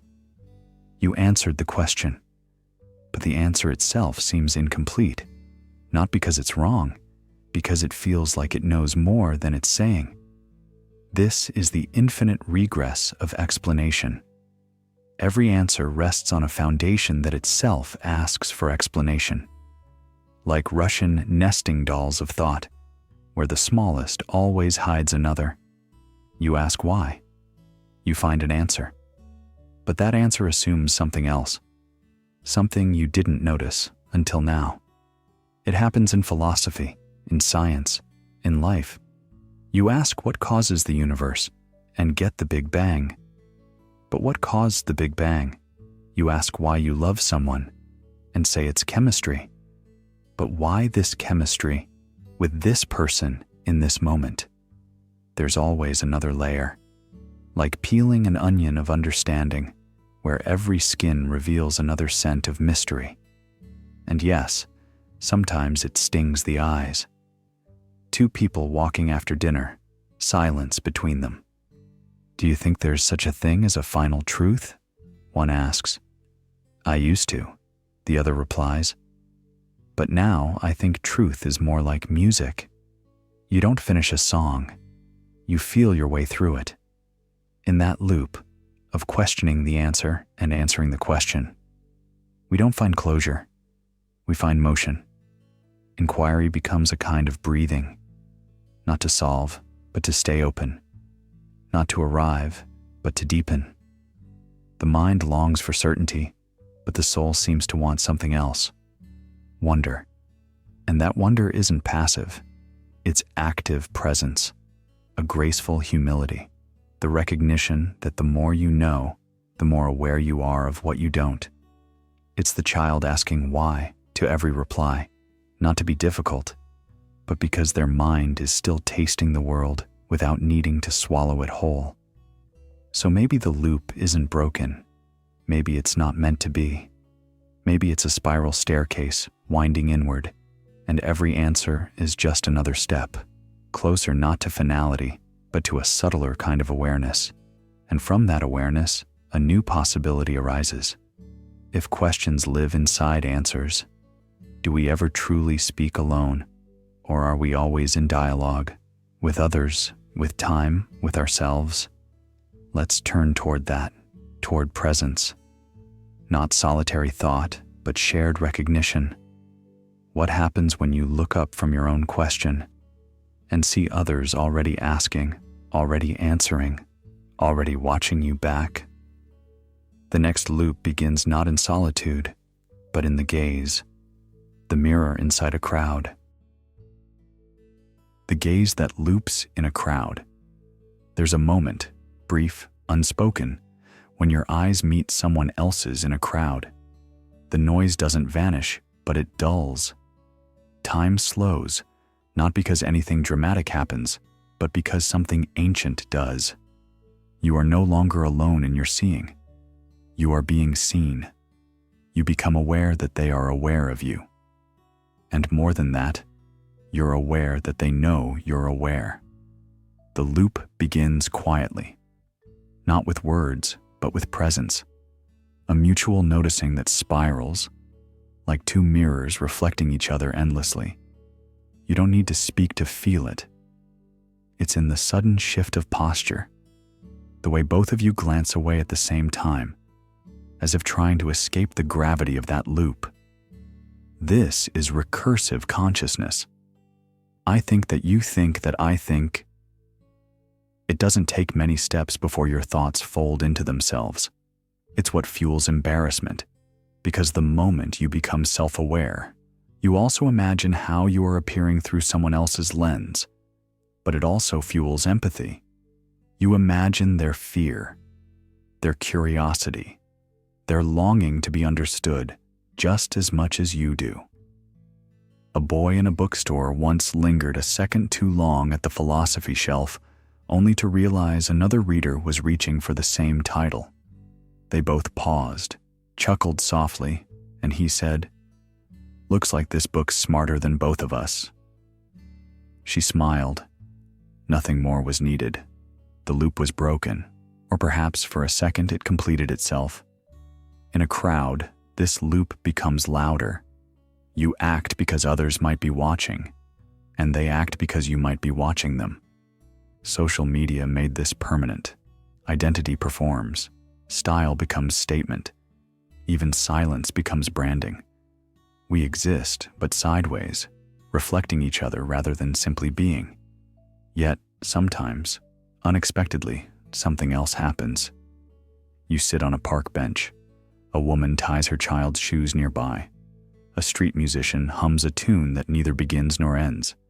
And a stranger walks by, nods, says nothing. But the nod says everything. No expectation, no performance, just acknowledgement. The loop softens. You're not thinking about how you appear. You're not watching yourself through their eyes. You're just here, and so are they. In these moments, the infinite recursion of awareness collapses into something still. No surveillance, no reflection, just connection, not performance, but presence. The paradox, of course, is that the more you try to step out of the loop, the more tangled you become. But when you stop trying, when you simply are, the loop quiets on its own. So let the crowd keep spinning. Let the mirrors reflect and refract. You, right now, are not in a mirror. You're in your breath. You're in the weight of your body on the bed or the chair. You're in the warmth behind your eyelids. Let yourself fade from the gaze of others, because we're about to leave the crowd behind and step into something softer, a dream that believes it's awake, a loop of imagination curling inwards. The mind that thinks it's awake. You lie in bed, staring at the ceiling. The fan hums softly above, casting rhythmic shadows across the room. Everything is as it should be, until it isn't. A sound that doesn't belong, a texture in the air too sharp for comfort. You try to sit up, but your limbs betray you. Your body remains still. You tell yourself you're awake, but some quiet part of you already knows. You're not. Not yet. This is the paradox of the false awakening, a dream dressed in the costume of reality. The bedroom, your body, the world, all constructed in exquisite detail by a mind that has convinced itself it's conscious. But the seams are too perfect. The light doesn't quite behave the way it should. The walls hold a hush that feels performed. In these moments, consciousness doesn't just dream. It mimics itself.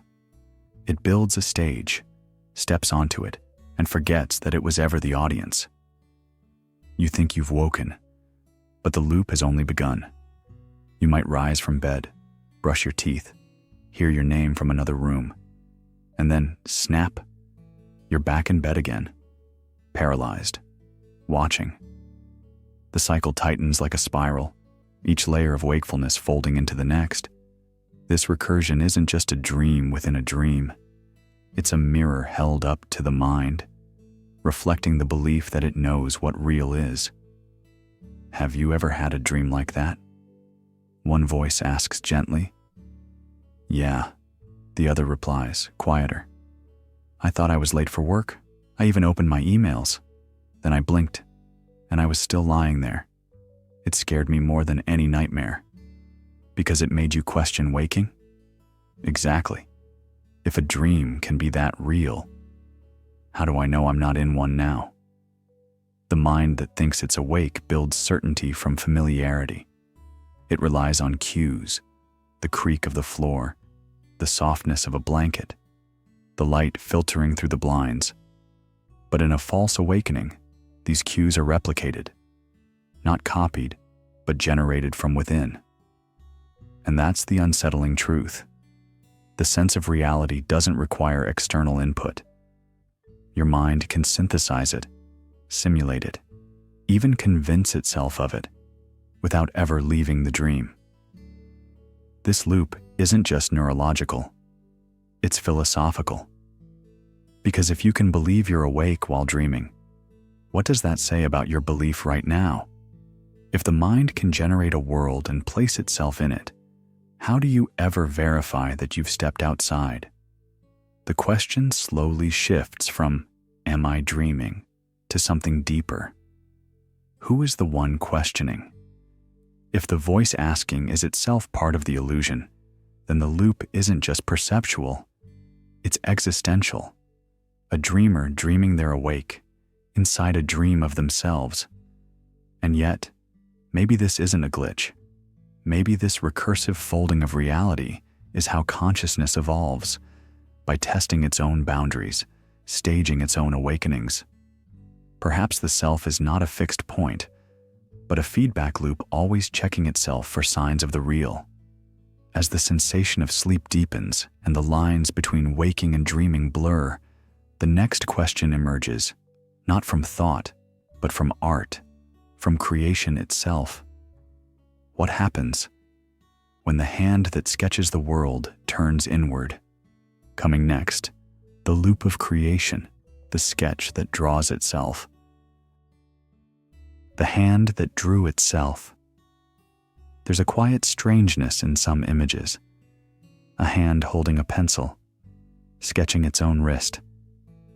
At first it feels like a trick, clever, surreal. But the longer you stare, the more it begins to feel personal. Like watching the mirror reflect not just your face, but your awareness of looking. Something recursive awakens, something familiar. "I think I've been here before," she says, sipping her tea, her eyes tracing the curve of the rim. "Here?" he asks, glancing around. "The cafe?" "No," she says, "this moment." This thought about the moment, like my mind, took a photo of itself thinking. This is the strange loop, a concept whispered by Hofstadter, drawn by Escher, encoded by Gödel. Not a circle, not quite a spiral. It's the structure that loops back, not just to its start, but to the act of looping itself. A feedback pattern that builds identity by reflecting on identity. The self, in this view, is not a static center. It's a hallway of mirrors, each reflection calling forth the next. You don't just think, you think about thinking. You notice the noticing, and with every turn inward, the sense of I becomes sharper, and yet somehow less defined. You begin with a voice in your head. It narrates your day. Then you hear another voice comment on that narration, then another that questions both, and still another that wonders who's listening. Eventually, it's no longer clear which part is you, only that something is watching, and that the watcher might also be what's being watched. There's a kind of beauty in this recursion, not the rigid beauty of geometry, but the intimate kind, the kind that shows up when you realize your thoughts are learning how to shape themselves, not from the outside, but from the curve of their own echo. Earlier today, a woman held the elevator for him. She smiled and said, "Don't worry. I always wait for people who seem like they're in the middle of a good thought." He didn't reply, but later, he realized she wasn't talking about movement. She was talking about presence, about minds quietly looping back to catch up with themselves. These self-referential spirals don't just explain the I, they might be the I, a thought that birthed itself by noticing its own edge, a hand that drew itself not because it had a plan, but because it noticed a blank page and felt compelled to respond. It's a subtle kind of becoming, not declared, but grown, like mist settling into the shape of the air that holds it, or a melody humming itself into the stillness of an empty room. And perhaps that's all we are, echoes folding inward until they take shape, not born all at once, but sketched over time. A pencil line tracing its own shadow again and again until the shadow begins to believe it's real. If you close your eyes now, you might feel it. The part of you that is listening to yourself listen, noticing the loop, noticing being the loop. But loops don't only build identity. Sometimes they wear it thin. If you spiral in far enough, the distinctions blur between actor and action, between thought and thinker, until what's left is neither hand nor drawing, but the silent gesture that connects them. So rest here, gently. There's no need to solve it. Let the loop hold itself for a while. We're about to move toward the next spiral, one that doesn't create, but undoes. The kind of doubt that doesn't question what you believe, but the self who once believed it. The doubt that outlives the belief. You once held it close, a belief so strong it seemed like bedrock. Perhaps it gave comfort or purpose or simply a frame through which the world made sense. But over time, slowly or suddenly, it cracked. Maybe it was reason, maybe pain, maybe time itself, softening what was once rigid. And now, the belief is gone. But oddly, the doubt remains.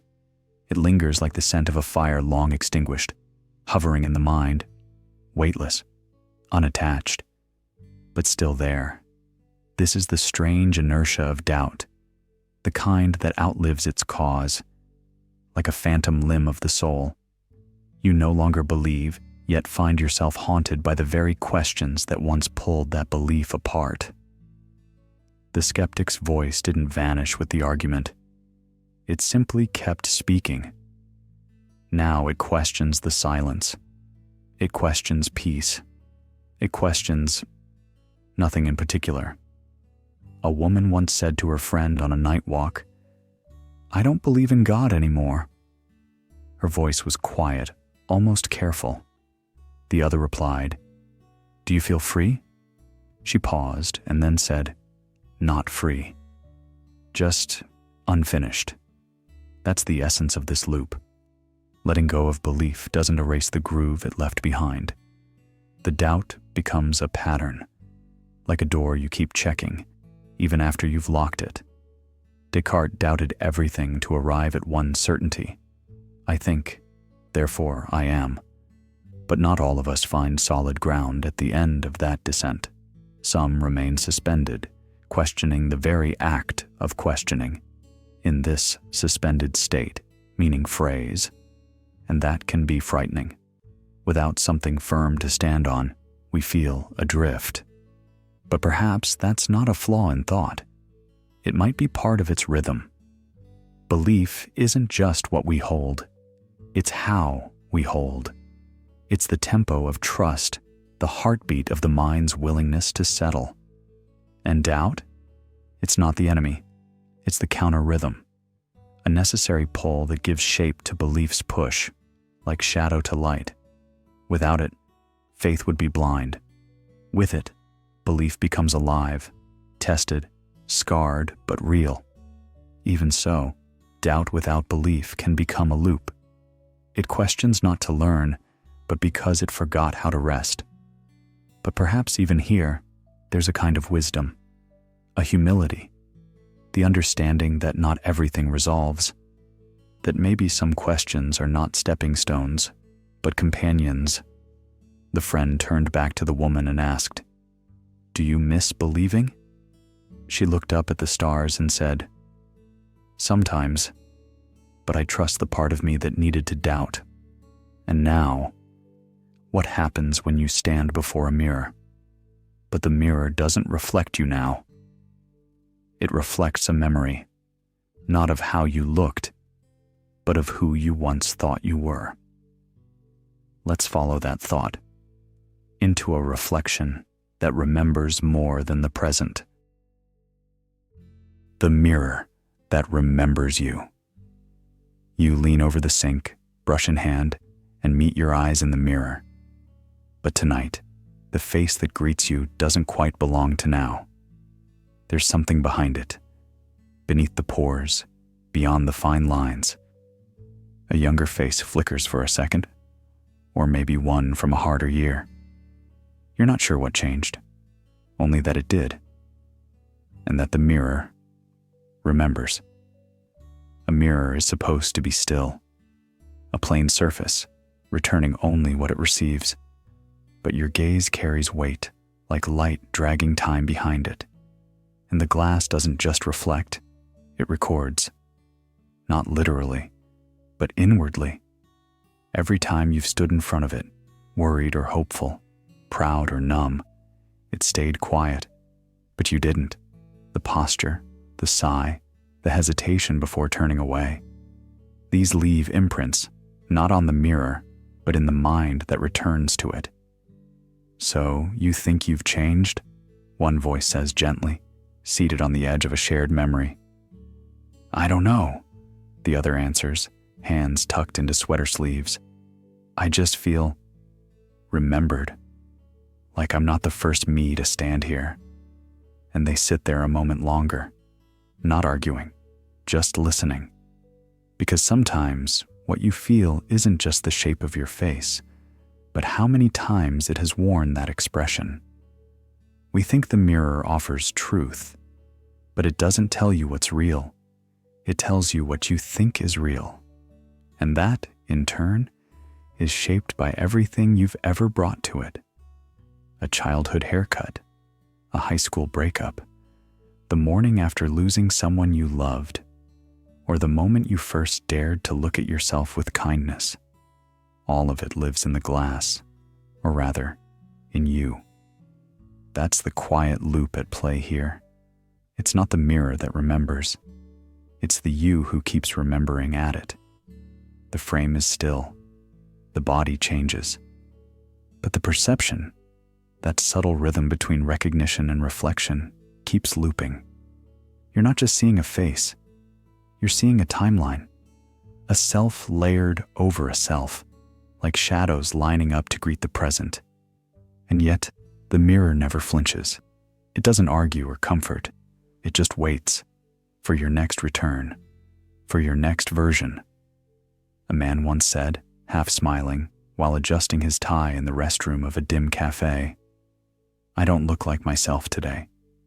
His friend replied without looking up from washing his hands, "Maybe you're just catching up to who you were last year."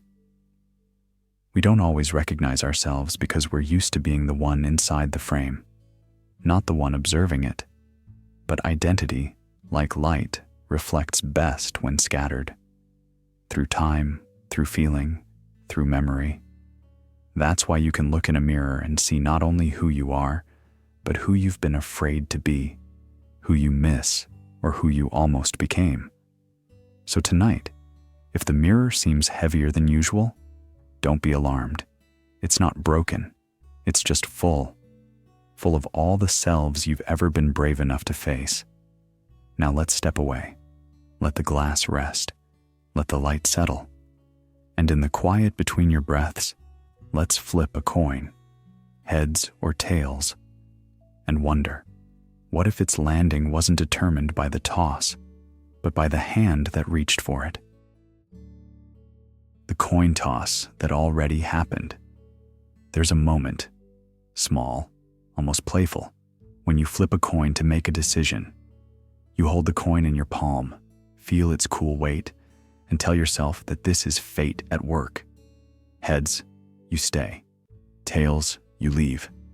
But as the coin spins midair, your stomach tightens in a direction you didn't choose. A secret preference reveals itself, not in words, but in tension.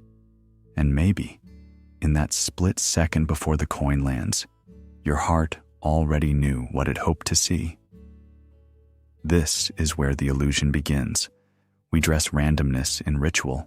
We let a spinning disk of metal wear the mask of destiny. But physics tells a quieter story. Every toss, no matter how chaotic it looks, is a function of initial conditions. The angle, the friction of your thumb, the density of the air around you. None of it escapes the cold choreography of cause and effect. To a precise enough observer, the coin never had a choice. And yet, we believe we did. We believe it chose for us. "Do you think it really matters what side it lands on?" she asks, gazing at the quarter spinning in the air between them. "I don't know," he replies, watching it fall. "Maybe it just tells me what I wanted all along." Because perhaps that's what chance is. A mirror held up to desire. We flip coins, not because we don't know, but because we're afraid to admit that we already do. We outsource the burden of decision to the randomness of motion, and in that moment of uncertainty, we're offered the comforting illusion of fate stepping in. But under that comfort lies a quiet loop. You tell yourself you're choosing freely. Then you blame the coin. Then you realize you shaped the toss to match your hidden longing. Then you call that longing free will. But was it? Or was it a story you told yourself after the outcome? This is where determinism whispers its most unsettling truth, that what feels like chance may simply be complexity. The unpredictability of a coin toss doesn't mean freedom. It may just mean you're not aware of the forces beneath your fingers. And if the toss was never free, were you? Maybe free will isn't about randomness at all. Maybe it's the clarity to know what you truly want before you hide it behind a coin. As you breathe out, letting the thought settle, the world shifts once more. No spinning metal now. Just the quiet walls you move between daily. No locks, no bars, and yet you rarely leave. Let's step into that next space. A prison not made of stone, but of thought, a boundary that shapes you by being invisible. The prison with no walls. There are places we live inside without realizing they have no exit signs, not because the exit doesn't exist, but because we forget to look for it. You wake up, brush your teeth, answer the same kind of emails. Your day flows in a rhythm so practiced, it no longer feels chosen. At some point, the rhythm becomes your reasoning, not because you love it, but because you don't question it anymore. Two friends once stood in line at a coffee shop. One looked up at the ceiling and said, "You know, I think I've ordered the same drink every day for 2 years." The other smiled. "So? You like it, right?" There was a pause. Then, "I think I liked it once. I'm just not sure I ever stopped." That's the kind of loop we rarely talk about. The loop that feels like freedom but acts like a script. There are no walls. No one's forcing you. But somehow, every day you arrive at the same choices, and they start to feel like you. In cognitive terms, these are mental models, frameworks the brain uses to navigate a complex world. Useful, yes, but when left unexamined, they harden into cages. A belief like, "I'm just not creative," or "I don't belong there," is invisible until you name it. But even unnamed, it shapes what you try, who you talk to, what you never allow yourself to reach for. You see it in small ways. Someone offers help, and the reply comes fast. "No, I'm good," even if they aren't. Or someone lingers near the piano, fingers twitching, but they tell themselves, "I'm too old to learn now." No handcuffs, no judge, just habits posing as personality. It's a strange kind of comfort, isn't it? To repeat what you know, even if it's stale. To walk circles in a life you didn't realize you were rehearsing. The longer you do it, the more natural it feels. But natural isn't the same as free. There's a kind of silence that grows around these invisible walls. A quiet resignation. You stop dreaming of alternatives, not because they're gone, but because you've stopped naming them. Sometimes it only takes a whisper of difference to stir the question. A new route home. A conversation that veers off script. A stranger holding the door and saying, "You look like someone with a story to tell." And suddenly, the loop blinks. The truth is, identity can become a habit, one that feels too polite to break. But here's something softer, something small. What if you didn't have to? Not shouldn't, not mustn't, just didn't have to. Didn't have to say yes again. Didn't have to smile when it aches. Didn't have to finish the chapter that no longer moves you. Freedom, in this sense, isn't a grand escape. It's a quiet pause, a breath between beliefs, and sometimes the mind resists, not out of fear, but out of practice. It forgets how to stretch. But even muscles long unused remember how to move when warmed with patience. So, you ask yourself, not loudly, but kindly, what other paths have I never walked because I forgot they were mine? And as that question ripples out, the walls, those soft illusions, begin to flicker, not collapse, not crumble, just flicker, like dreams waking. Which brings us to another loop.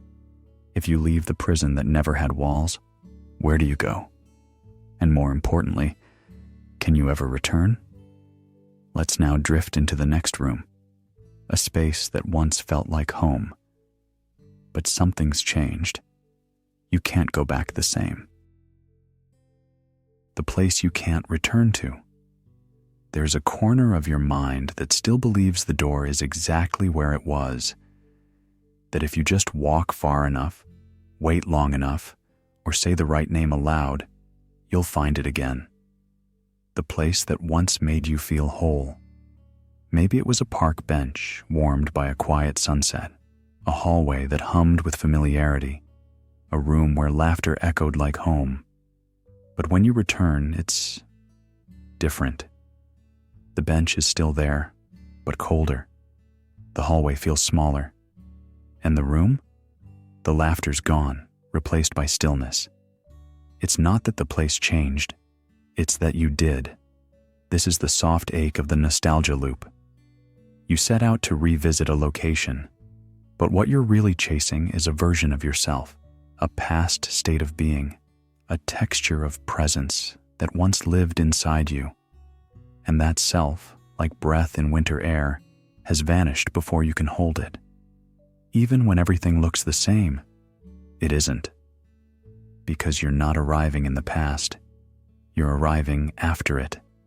The moment you step into the memory, the shape shifts. The light isn't quite right. The colors feel flatter. You don't fit the way you used to. A woman sits beside her childhood home, her hands folded, her gaze steady but distant. She says to the man beside her, "I used to think this street held magic. It smelled different. It felt alive." He nods gently. "Maybe it did," he replies.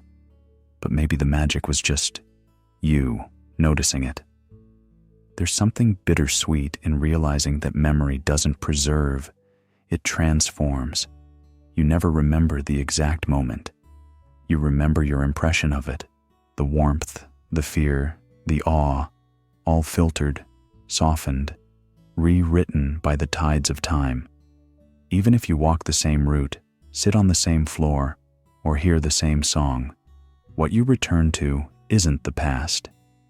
It's a memory echoing in the present, wearing the mask of something you once knew.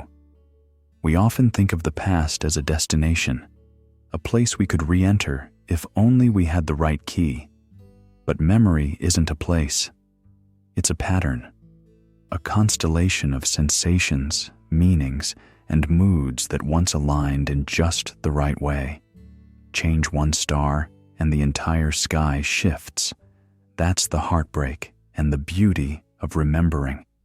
What you long for isn't the location. It's the life that once stood inside it. And yet, the longing persists.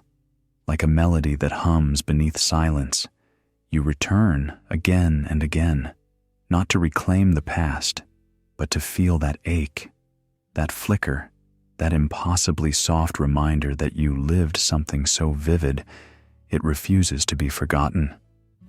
As you close your eyes tonight, perhaps you'll walk that street again, not with your feet, but with your breath.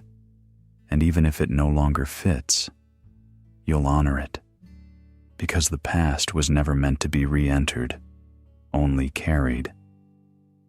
And now we leave the echoes of places behind and turn inward, toward the voices inside us. Some of them speak before we even know the question. The voice that answers before you ask. There are moments, quiet, barely formed, when you pause just long enough to ask yourself something. And before the sentence even reaches its end, a response rises. Not in words, not quite, just a sense, a pull, a subtle nod from within, as if part of you had already been listening, long before you began speaking. This is where intuition lives, in the space before articulation, in the hush between thought and language. It's not prophecy. It's not magic. It's the result of 1,000 unnoticed impressions folded into a single instinct. Your hand reaches for your phone before it buzzes. You step to the side before the cyclist passes. You hesitate at a green light. The body knows what the conscious mind hasn't yet caught up to. Two friends cross a street at dusk. One halts mid-step. "What's wrong?" the other asks. "I don't know, just felt something off." They wait. A second later, a silent car rolls through the stop sign. No horns, no screech, just timing, just intuition. Psychologists call it rapid cognition, the unconscious parsing of complex patterns built from a lifetime of experience. Your brain, ever vigilant, records more than you ever realize. Tiny cues, tones, shifts in rhythm, micro-expressions. It stores them, sorts them, and when needed, it whispers.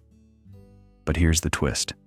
Sometimes it's wrong, because that voice, so soft, so confident, isn't neutral. It's made of your past, your stories, your fears. It doesn't only echo wisdom, it also echoes bias. If you've been hurt before, it may mistake kindness for manipulation. If you've failed, it may call opportunity a trap. The loop feeds on its own memory, and not all memories are fair. A woman sits in a cafe, watching someone approach. Her friend leans in. You're frowning. I don't trust him. Why? I don't know. Just a feeling. But sometimes, the feeling is a scar in disguise, a wound disguised as wisdom. So the question becomes, how do we know when to listen to that voice and when to challenge it? The answer, if there is one, may not be in silencing the voice, but in slowing the response, in allowing space. The way a bell sounds clearer when you let the echo fade. The way your eyes adjust to the dark, not by forcing, but by waiting. A stranger at a train station once said, "You don't have to act on the first thought. Let it pass. The second one is often kinder." That stuck, because it's true. Sometimes the voice that speaks first is the voice of fear. The second voice, quieter but steadier, is the one shaped by reflection. And the third, well, the third might just be silence, a stillness that no longer needs to choose. So the next time something inside you rushes to answer, pause, not to doubt, but to deepen. Let it speak, then wait. Let it echo, then settle. Not all questions need urgency. Some just need room. And as we drift further into this quiet landscape of thought and sensation, we prepare to meet the next loop, not of intuition, but of perception itself. The loop you didn't notice you were inside until the door closed behind you. The loop you didn't know you were in. There's a peculiar kind of silence that arrives, not with the absence of sound, but with the sudden presence of clarity. It happens one ordinary morning. You're brushing your teeth. The same brand, the same order. Top left, bottom right. You glance in the mirror, and something clicks. Not loudly, not epiphanic, but quietly, like the turning of a page you forgot you were reading. You realize this isn't the first time. It's the 1,000th, and you didn't even notice. This is the loop you didn't know you were in. It doesn't announce itself. That's its design. The most powerful habits are the ones that pretend to be you. A job that started with purpose but slowly dissolved into autopilot. A relationship that once lit you up, now just keeps you busy. A belief fiercely held in youth that calcified into background noise. At first you made the choices. Then they made you. But loops aren't cages, they're grooves. Paths worn smooth by repetition, so smooth that friction disappears, and without friction, you stop noticing movement. You think you're progressing, but maybe, just maybe, you've been orbiting the same thought, the same fear, the same morning mirror, for years. Have you ever felt that? She asks over coffee. Felt what? Like you've been doing the same day, just in different clothes. He pauses, fingers tracing the rim of his cup. Yeah, sometimes I can't tell if I'm living or just rerunning. They don't say anything for a while, but in the quiet, something shifts. To see a loop is to soften its grip.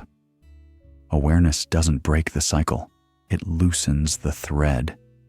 You begin to spot the small hesitations, the sigh before the commute, the numb smile in conversations that no longer nourish you, the way your chest tightens when you pretend everything's fine. The truth isn't that you're stuck. The truth is, you're deeply trained.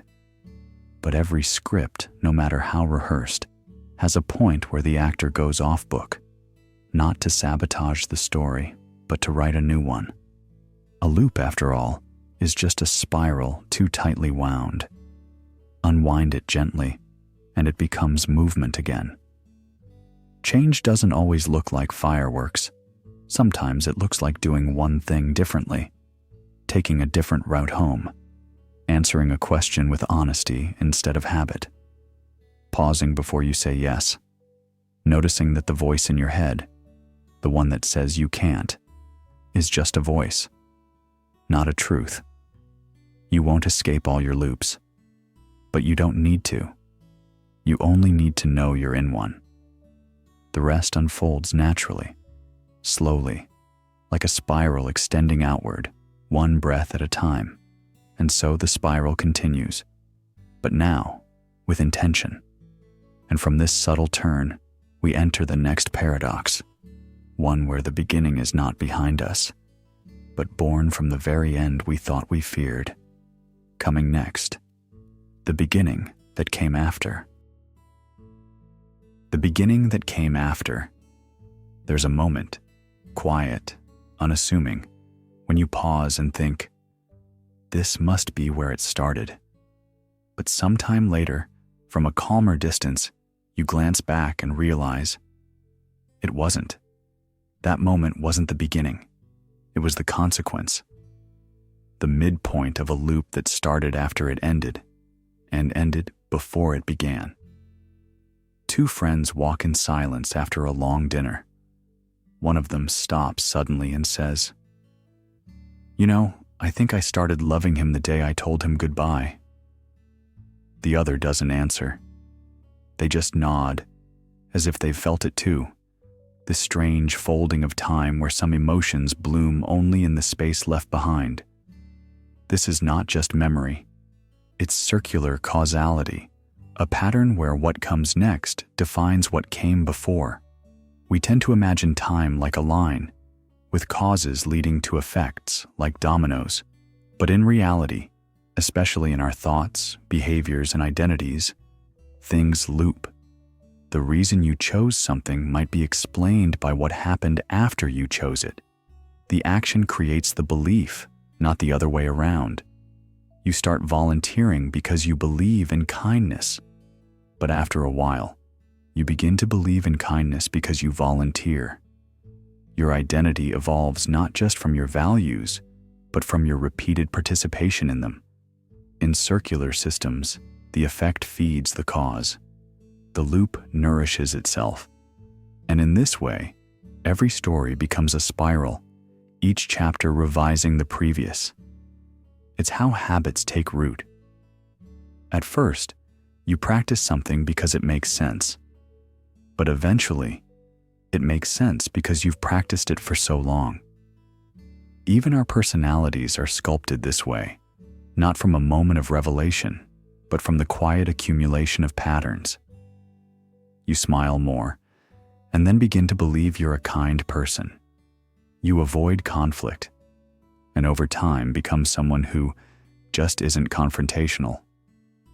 Even culture behaves like this. A gesture becomes a tradition, and the tradition makes the gesture sacred. A belief becomes a law, and the law justifies the belief. Origins in complex systems are rarely singular. They're braided from consequences that circle back like ripples claiming to be the first drop. One evening, someone at a cafe leaned over and said, "I started writing poems after my mother passed." Another customer, listening quietly, replied, "Funny. I started writing mine before I knew why." Two beginnings, each born after a kind of ending. Each line of verse becoming a seed disguised as grief. In this loop, meaning doesn't come from what happens first. Meaning arrives later, and then travels backward, rewriting the origin as if it always knew. The story you told yourself in the beginning was just scaffolding. The real architecture was revealed only after you walked through it. And then, Without warning, the first door you opened looked different. It always does. Let yourself soften into this idea. Not everything must have a linear origin. Not all questions require a first cause. Sometimes the explanation comes last and reshapes everything before it. That's not a flaw. It's a feature of the mind. It's the poetic structure of identity, always being revised by the life that follows. And when you notice this loop, not just in your habits, but in your beliefs, your culture, your memories, it gently reframes everything. The past becomes fluid, the future, a mirror held behind you. And you're simply walking through a spiral that writes itself as you move.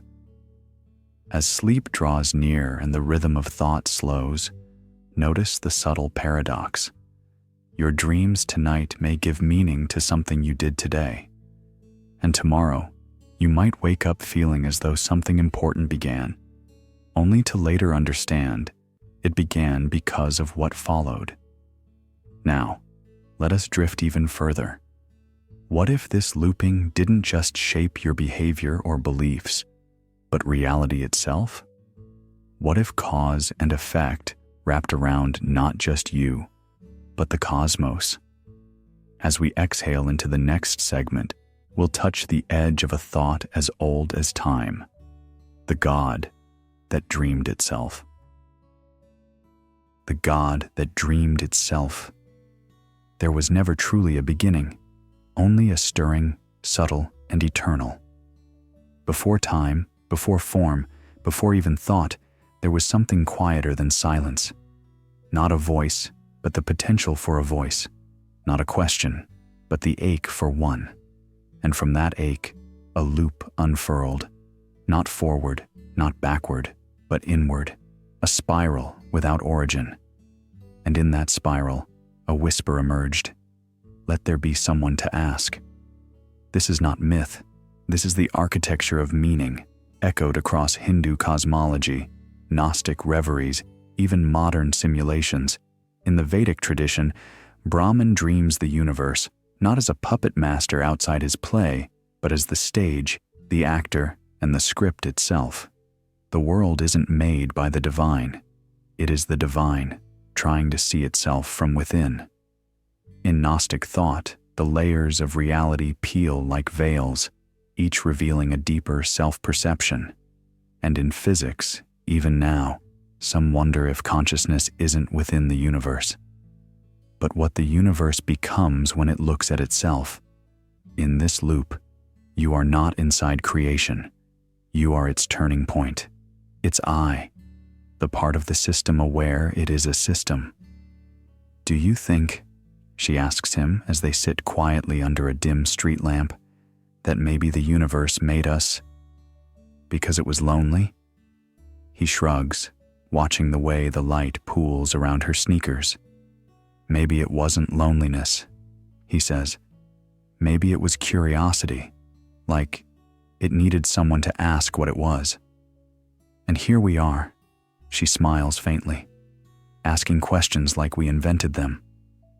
The loop deepens. Because if you're the observer and the observed, then every time you ask, what is this world? The world answers, you. This isn't metaphor, it's recursion. The kind you find in fractals, in mirrors facing mirrors, in thoughts thinking thoughts. The God that dreamed the world may still be dreaming. But here's the twist. You're the dreamer too. You're what the divine became when it wanted to wonder. The loop is not out there. It's right here, blinking through your eyes. You are not separate from the question. You are the question, and the one asking it. So when you pray, when you ponder, when you sit in stillness and feel something ancient stir in your chest, that isn't reaching out, it's reaching in. The self asking where it came from is the same self that created the space for the question to echo. You were never outside the dream. You were the part of it that knew it was happening. And just when that realization begins to settle into comfort, something darker arrives on the horizon. Because if this loop contains its own birth, can it also contain its own end? Can the mind stop itself? Can the God who dreamed ever wake up? Let's follow that thought gently now into the next fold of the spiral, where the question is not, who am I? But what happens when I disappear? The mind that couldn't end itself. There's a certain kind of quiet that people crave, not the silence of a room, but the stillness of the mind, that aching wish to switch off, not sleep, not even peace, just non-being, a gap, a pause, a place where thought no longer turns inward on itself. And yet, here you are, still thinking about how to stop thinking, still narrating your effort to mute the narrator.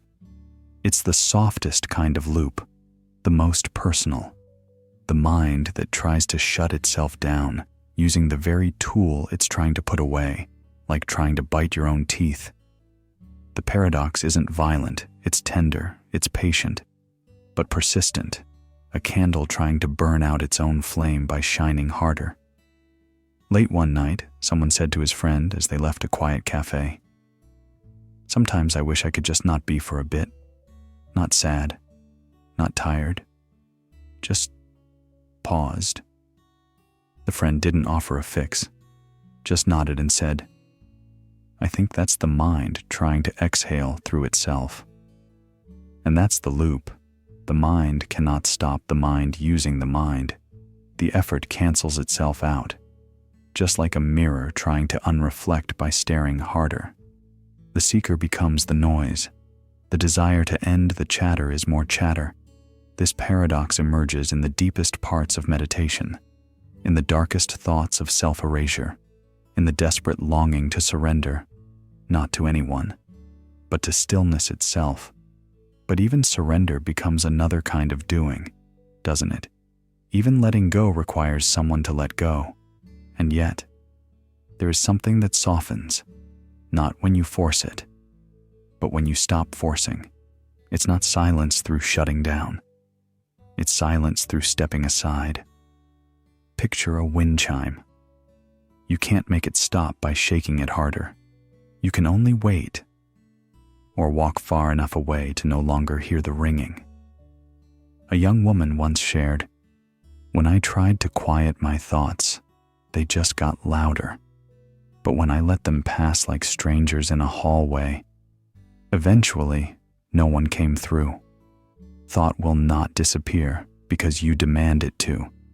It disappears when you no longer require it to disappear, not ending the thought, but ending the loop that obsesses over ending.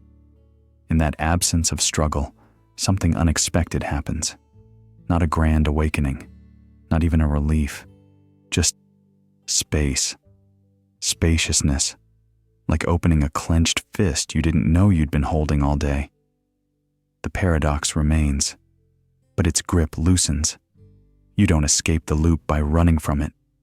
You dissolve it by no longer mistaking yourself for its center.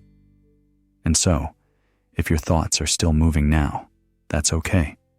Let them pass. You are not your thinking. You are the sky behind it, the witness behind the will, the quiet behind the search for quiet. And now, with this gentle noticing, we turn toward the final recursion. A gaze not at thought, but at the frame holding all thought, the loop that contains even the loop itself. The frame that framed itself. There's a quiet paradox that lives in every glance, every thought, every conclusion. You are looking at the world through a window that is made of your own mind, yet you rarely notice the glass. A man once said, "That's just how things are." But the friend beside him asked, "Are they that way? Or is that how you've come to see them?"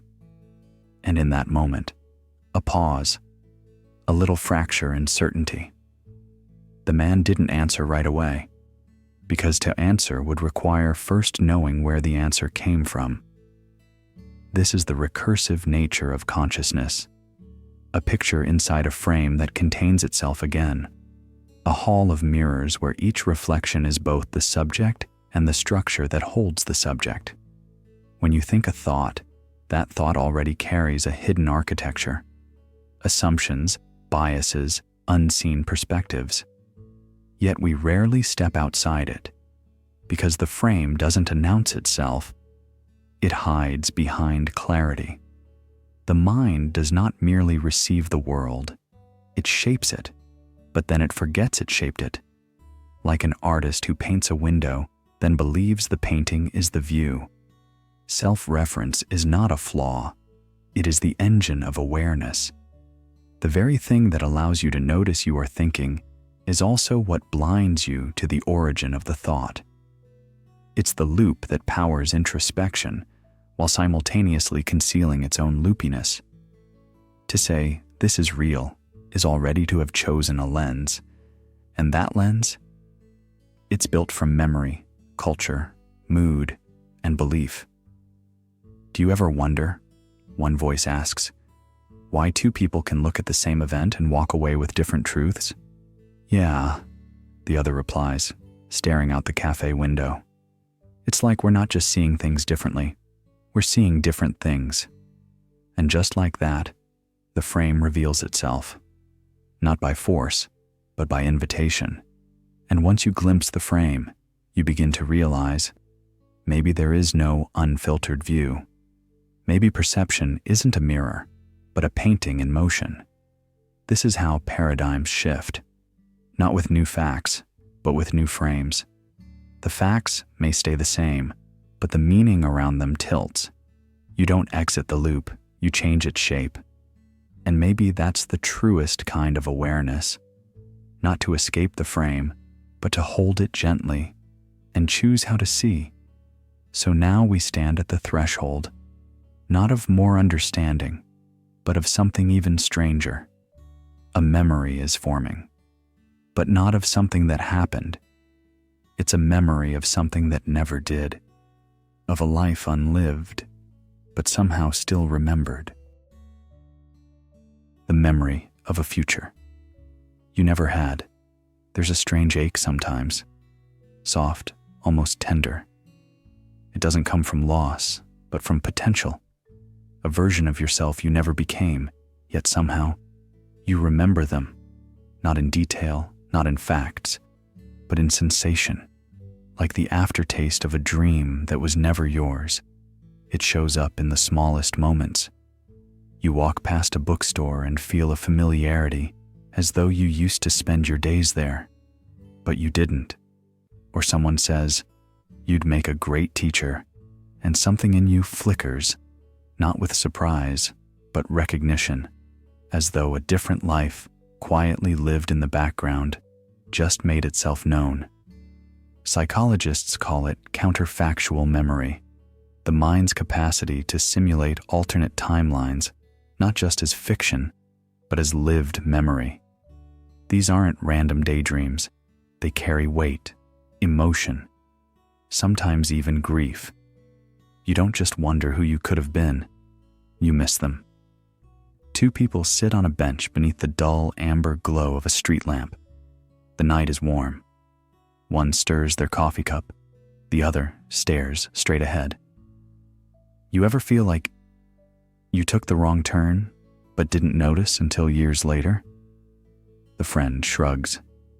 I feel that about every Tuesday. They both laugh quietly, but the silence after feels heavier than the joke. These phantom lives aren't mistakes. They are mirrors, echoes of your own flexibility, your ability to be shaped by thought, by curiosity, by choice. Your brain doesn't just replay the past, it rehearses futures. It builds timelines you never walked, but still somehow inhabit. And that's not delusion. That's a feature of being human. Think of how you sometimes recall a conversation that never occurred, but feels like it did. Or how you walk into a room you've never entered and feel like you've been there before. Not because of déjà vu, but because your mind already constructed a version of the moment long ago, out of wish or fear or preparation. So when you feel the tug of a path not taken, don't treat it as error. Treat it as language, your subconscious speaking in what-ifs. It isn't trying to haunt you. It's trying to show you something you still long for, something still alive. That version of you, the dancer, the writer, the one who stayed, or the one who left, isn't gone. They're folded into you. Not forgotten, but integrated. The sadness you feel isn't always sadness. Sometimes, it's gratitude in disguise. Gratitude that your mind was open enough to consider more than one path. You think there's a version of me out there who didn't mess it up? The answer comes soft, almost like a lullaby. Maybe, but maybe you're just the version who learned something deeper.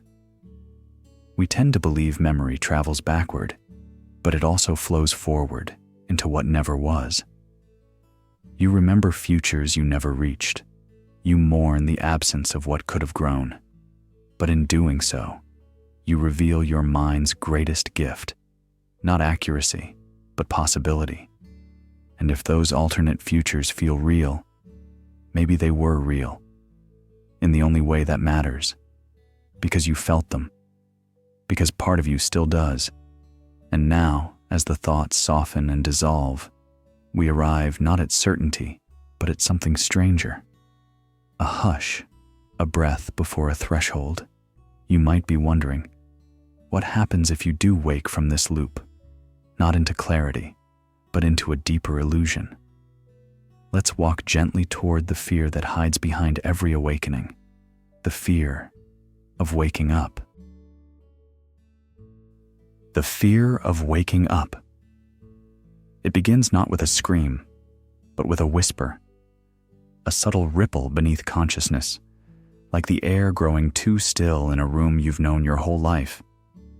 You sense it before you name it, the quiet dread that maybe, just maybe, none of this is what it seems, that waking up might mean losing everything you've ever called real. From the flickering shadows of Plato's cave to the eerie lucidity of a half-remembered dream, human beings have always tiptoed around this fear, not the fear of monsters or death, but something gentler and far more disarming. The fear that everything you cherish, from the touch of your lover's hand to the sound of your childhood name, might be echoes in a sleeping mind, constructs, scenery, a narrative stitched lovingly by neurons into the illusion of permanence. Hey, do you ever get scared you'll wake up and none of this was real? The question came suddenly, over tea. Her friend looked up, amused. You mean like dreaming? No, she said. I mean like everything, that we're in something, that we don't know we're in. A pause. The steam curled like thought rising slowly. Maybe that's what being human is, a dream that believes in itself. This segment of thought isn't about conspiracy or cosmic deception. It's not even about truth. It's about identity and how fragile the scaffolding really is. The mind builds itself around patterns, names, memories, preferences, relationships. These become our roots, our anchors. We say we want reality, but more often we want continuity, to feel like we're someone and that someone is stable, known, safe. But what if reality isn't something you wake up into with a jolt? What if the deepest awakenings arrive the way fog lifts from a lake, quietly, respectfully, without destroying what it leaves behind? The fear of waking up is really the fear of dissolution, of slipping free from the loop we mistook for ground. In dreams, the mind loops to protect itself. It loops because it's easier than facing the vastness of the unknown. But not all loops are prisons. Some are cocoons. And when the time comes to emerge, it doesn't have to be violent. It doesn't have to be lonely. You don't lose everything. You only lose what was never truly held. So now, as the thought slows and the breath deepens, feel the grip soften. The need to know, to be, to stay begins to loosen. There's no falling, no cracking, only the soft spiral of surrender, a realization that not every loop must be solved. Some simply wish to hold you gently as you rest. The world need not disappear. It need only blur, not to forget, but to forgive.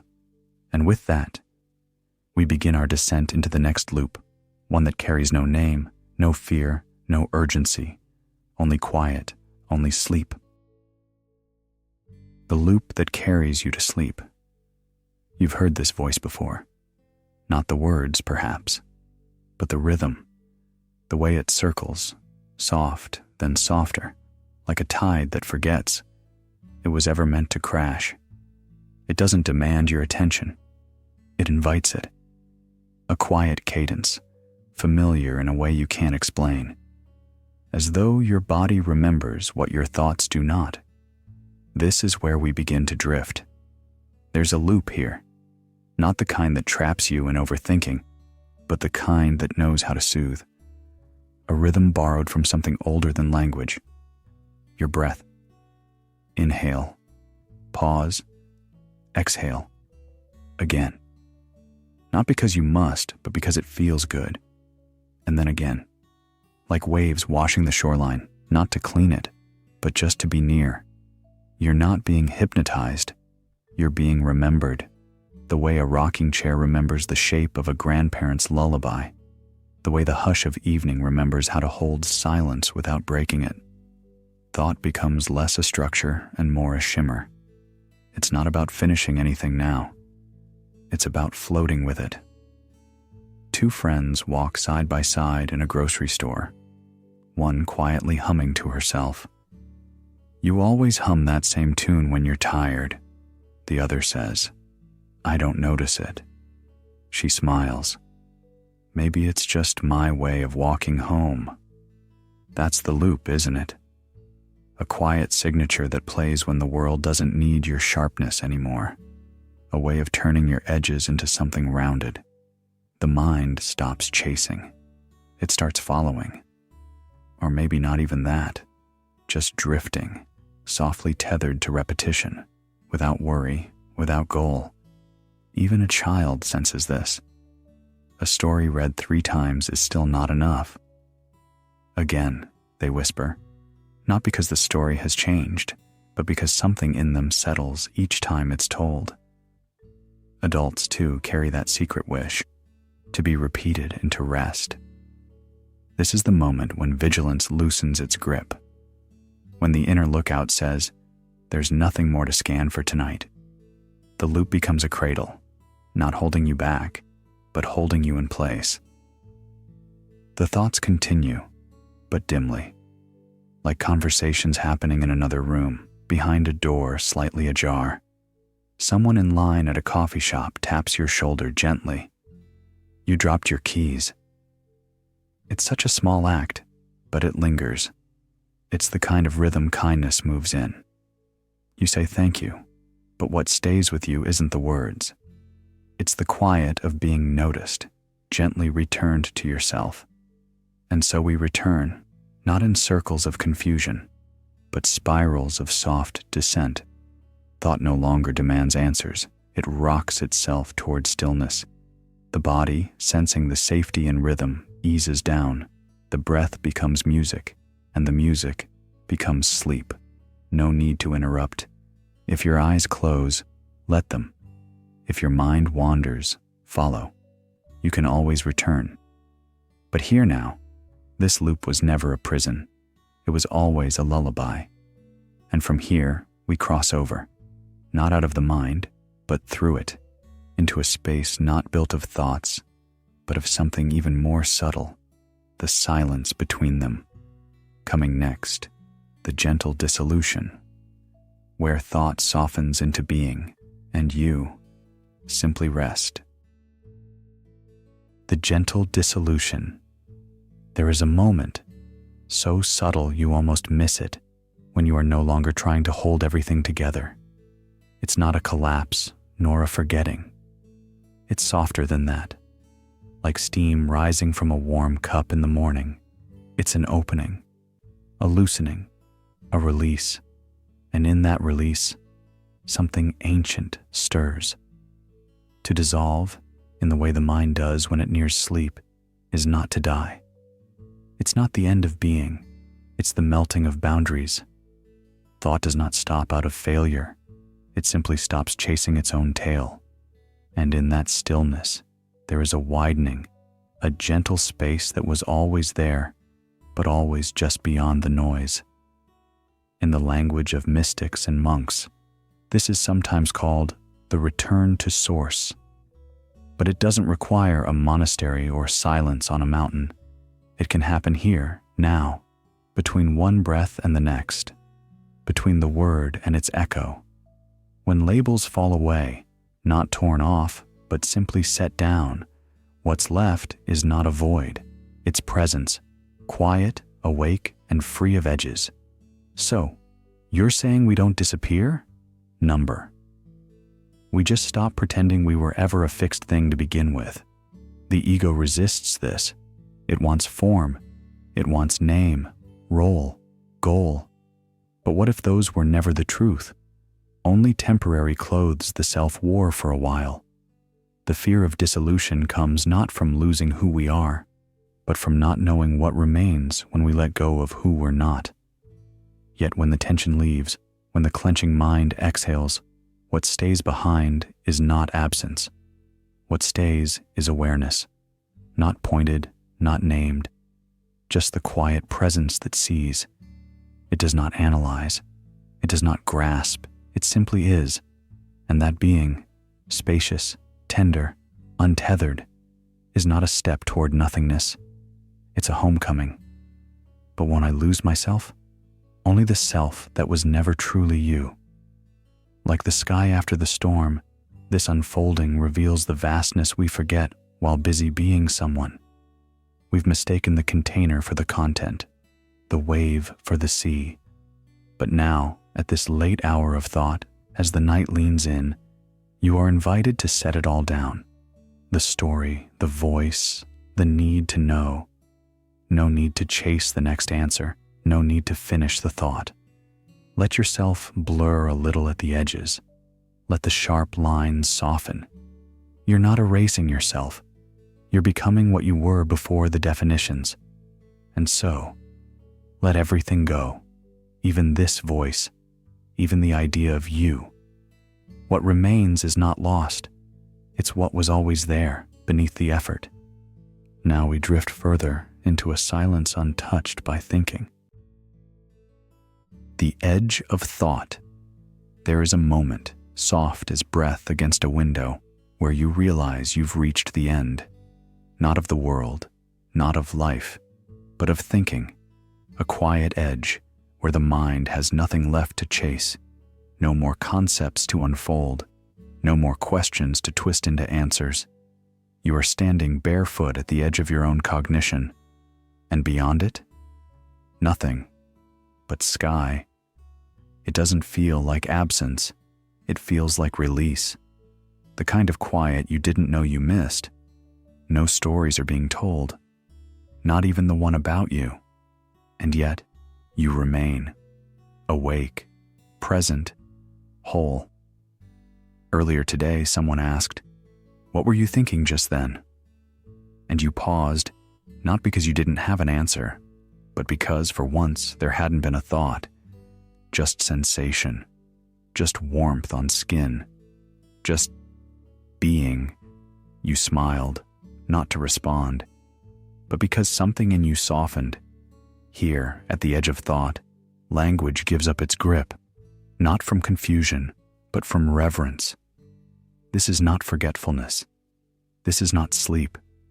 This is the clearing between the last word and what comes after the need for words. The edge is not a cliff. It's a cloud, and you're floating through it, not falling. Two people sit quietly on a bench under a street lamp. One finally breaks the silence and says, "You ever have a moment where you're not thinking anything at all?" The other nods slowly, hands wrapped around a warm cup. "Yeah, I think that's when I feel most like myself." That moment, bare of dialogue, free of momentum, that's where you are now. It's not about emptying your head. It's about noticing there's nothing you need to put there. No decision to make, no lesson to extract. You're not behind, you're not ahead. You're simply here. This is the part of the loop that doesn't loop. It just lingers. Thought, for all its brilliance, always wants a next sentence, a next worry, a next plan. But what if the most profound thing isn't the next, but the pause between? That shimmer of stillness when thought dissolves back into awareness like foam into ocean. Let this be that pause. Let your body settle into it like soft soil. Let your breath be untended, like leaves turning with the wind. You don't have to try. You don't even have to listen anymore. Because even as you drift, something in you remains listening. This isn't sleep. This isn't meditation. This is the space that holds both. The in-between, the almost, the part of the sky you only see after closing your eyes. And if your mind stirs again, reaching for structure or sense, just return gently, not to a mantra, not to a thought, but to the place just before thinking, to the moment before naming, to the edge. And from there, there's still something else, not from within your mind, but from what comes before it stirs, the echo before silence.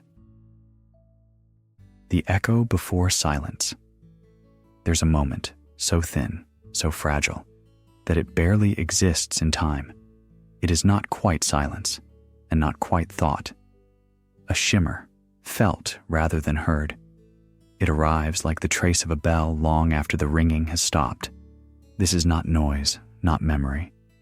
It is the echo, just before stillness claims everything. Sometimes, in the soft collapse of thought before sleep, or in the gentlest part of meditation, we catch it. A brief, weightless pulse, a moment when the mind tries, one last time, to say something, but the words don't arrive. Only the shape of what might have been said floats for a second, like breath on glass. The mind does not shut off all at once. It drifts, spirals, glides toward quiet. But before that stillness settles fully, there is this echo. Two friends lie on their backs beneath an open sky, the kind of night where stars don't twinkle, but burn steady. "Do you hear it?" one of them whispers. "The wind?"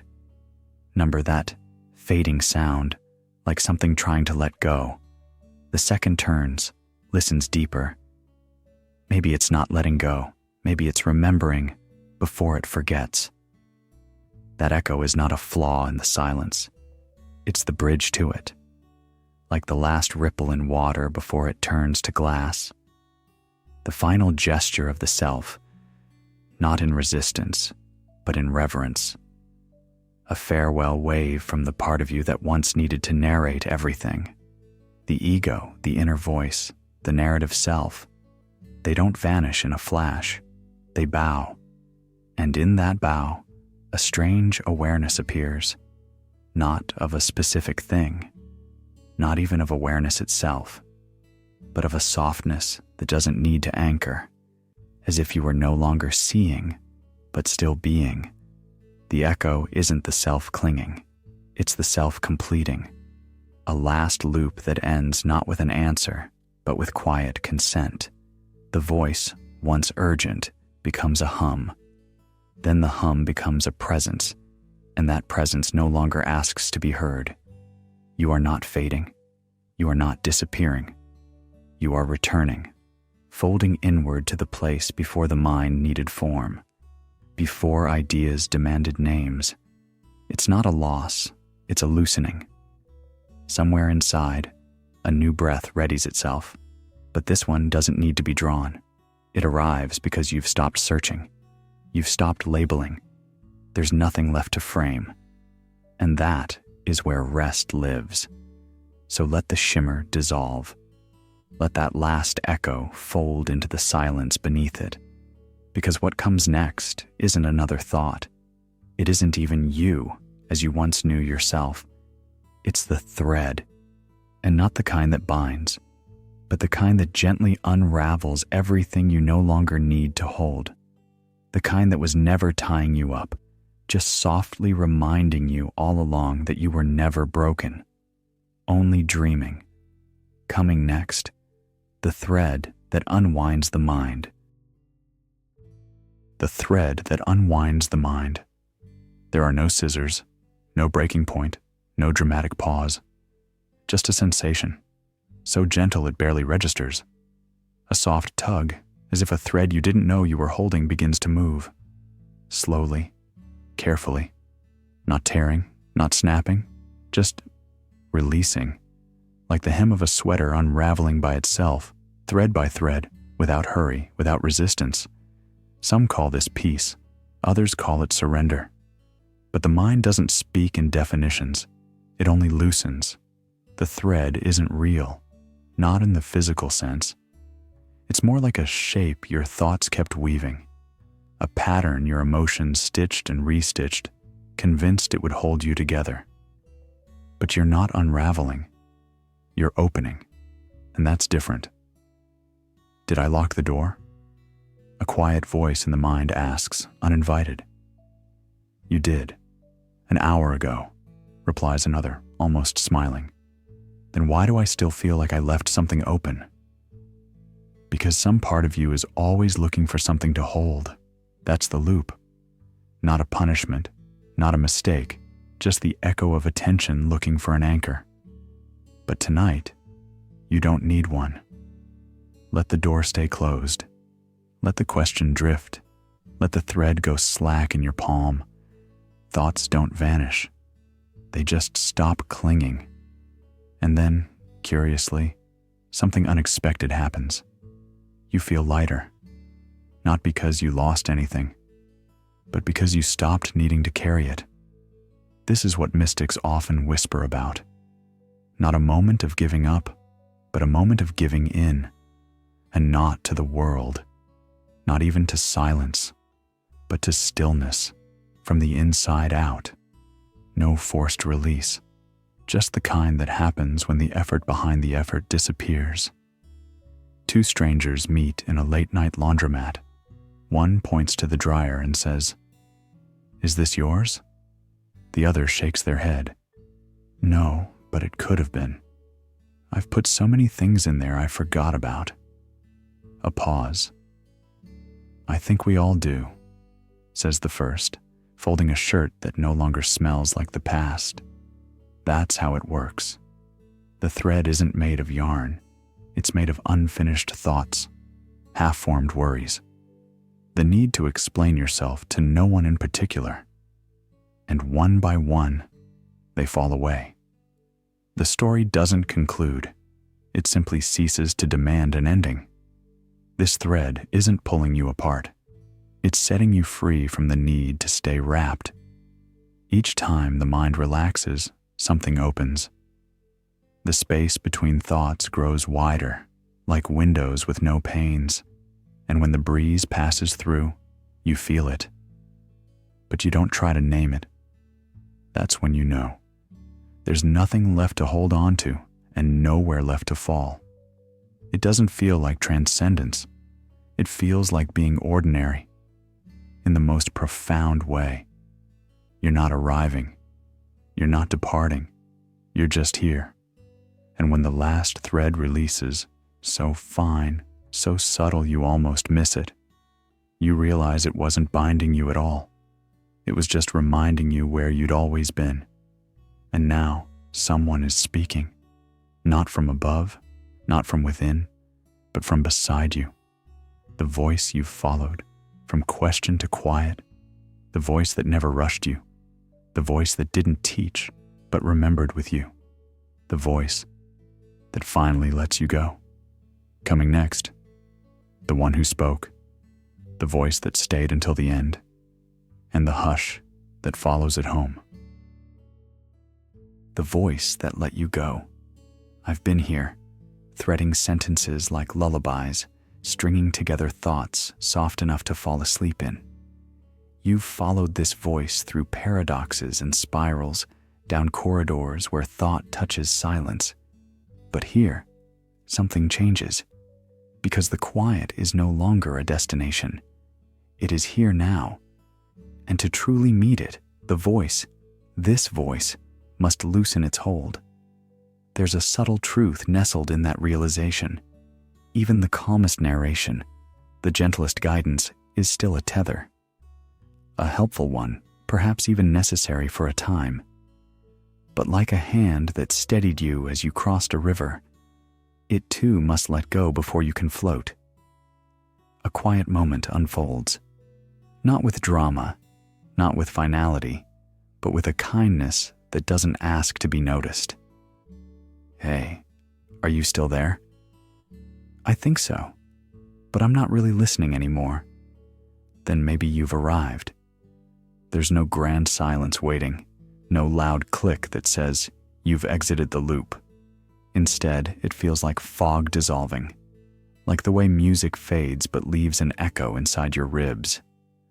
The narrator, this internal companion, the voice that danced through memories and metaphors, is itself a loop. It circles around ideas, softens sharp truths, holds your attention so gently you almost forget it's still steering you. But freedom is not in the loop. It's in the release of it. So I won't guide the next breath.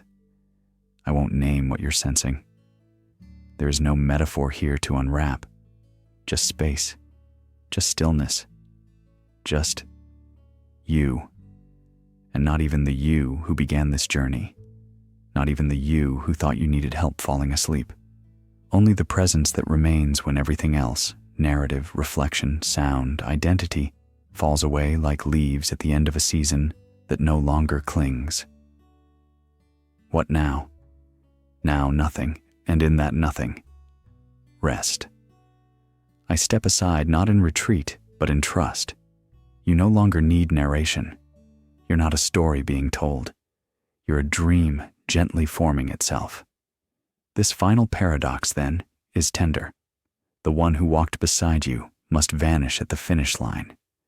Not because they leave you, but because you've stepped into a space that no longer requires footsteps. And as I fade, not abruptly, not completely, but like a breath leaving a window pane, I leave something behind. Not a message, not a mantra, just a silence so soft it sounds like home. The dream begins now, not of fantasy, but of unfolding, of looping gently, without need, without voice, just you. The dream that loops gently. It starts where it ends, and ends exactly where it begins, not as a trick, not as confusion, but as rhythm. You are not falling asleep. You are being welcomed into a slower tempo, something older than memory, quieter than thought, more honest than words. This is where you start to dissolve, not disappear, but soften. There's a moment, so small you might miss it, when breath becomes background. Your chest rises, falls, but no longer demands attention.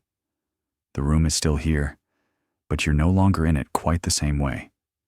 Your weight shifts inward, and the loops, they're no longer thoughts trying to be solved. They are lullabies, tender spirals of sensation and sound that hold you, not ask of you. Two friends sit in silence. One lifts their cup and says, "It's strange, isn't it? The moment when the coffee isn't hot anymore, but you still sip it." The other nods, because by then, it's not about the heat, it's about the comfort. So too, the mind. It no longer needs clarity, it just needs something familiar enough to float with. Neuroscientists call it slow wave sleep, delta rhythms, like a tide returning. But your body knew this long before science named it. Each inhale less sharp, each exhale longer than it needs to be. The self stops pushing forward. It no longer wants to arrive. It wants to remain. There are patterns now, woven not by logic but by feeling. Shapes that don't explain, but soothe. You remember a melody you never heard, a doorway you never walked through, a voice you never quite met. But you trust it. It loops, not to trap, but to anchor. You are not asleep, but you are no longer only awake. You are between the page and the dream, between the thought and the release. There's a reason even the wind slows at night, why even streetlights seem softer when no one watches. Someone passes you on a late street and says, without stopping, "You're almost there, you know." And though you don't know what they meant, you feel they're right. This is the loop of rest. Not a thought, a rhythm, not a search, a surrender, not a question, a quiet hum. In this space, nothing has to happen. Everything already is.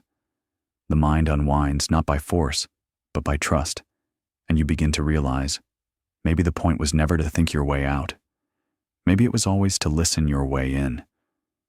You're drifting, not away, but inward, as if being pulled into the center of your own breath.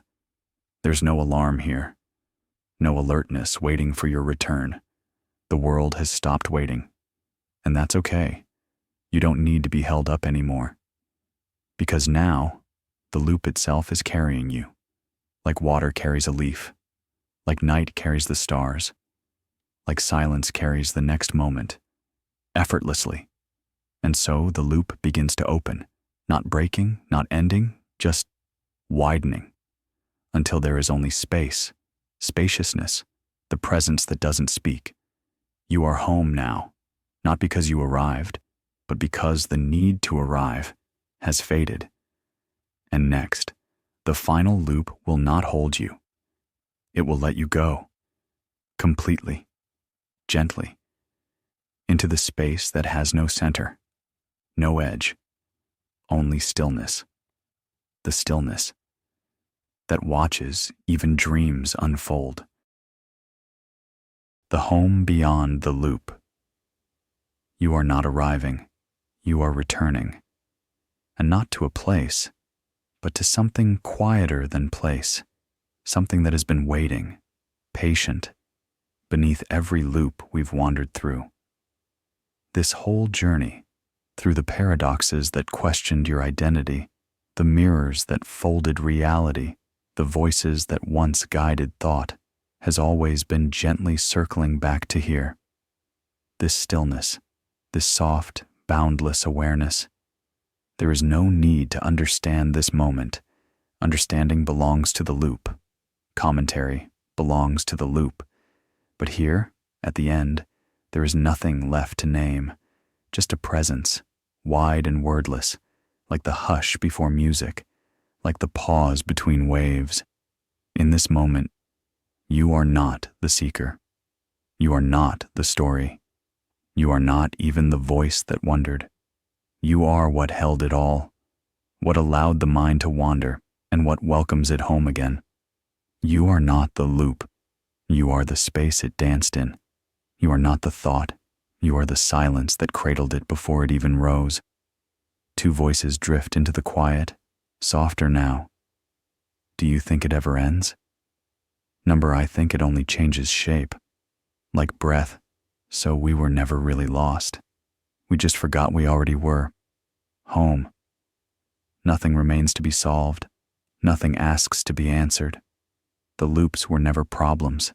They were songs, games, gentle riddles told by the self to the self, just to feel what it's like to awaken. And now, not to awaken into noise, but into rest. Breathe, just breathe. There is no task ahead, no final insight, no achievement to cling to.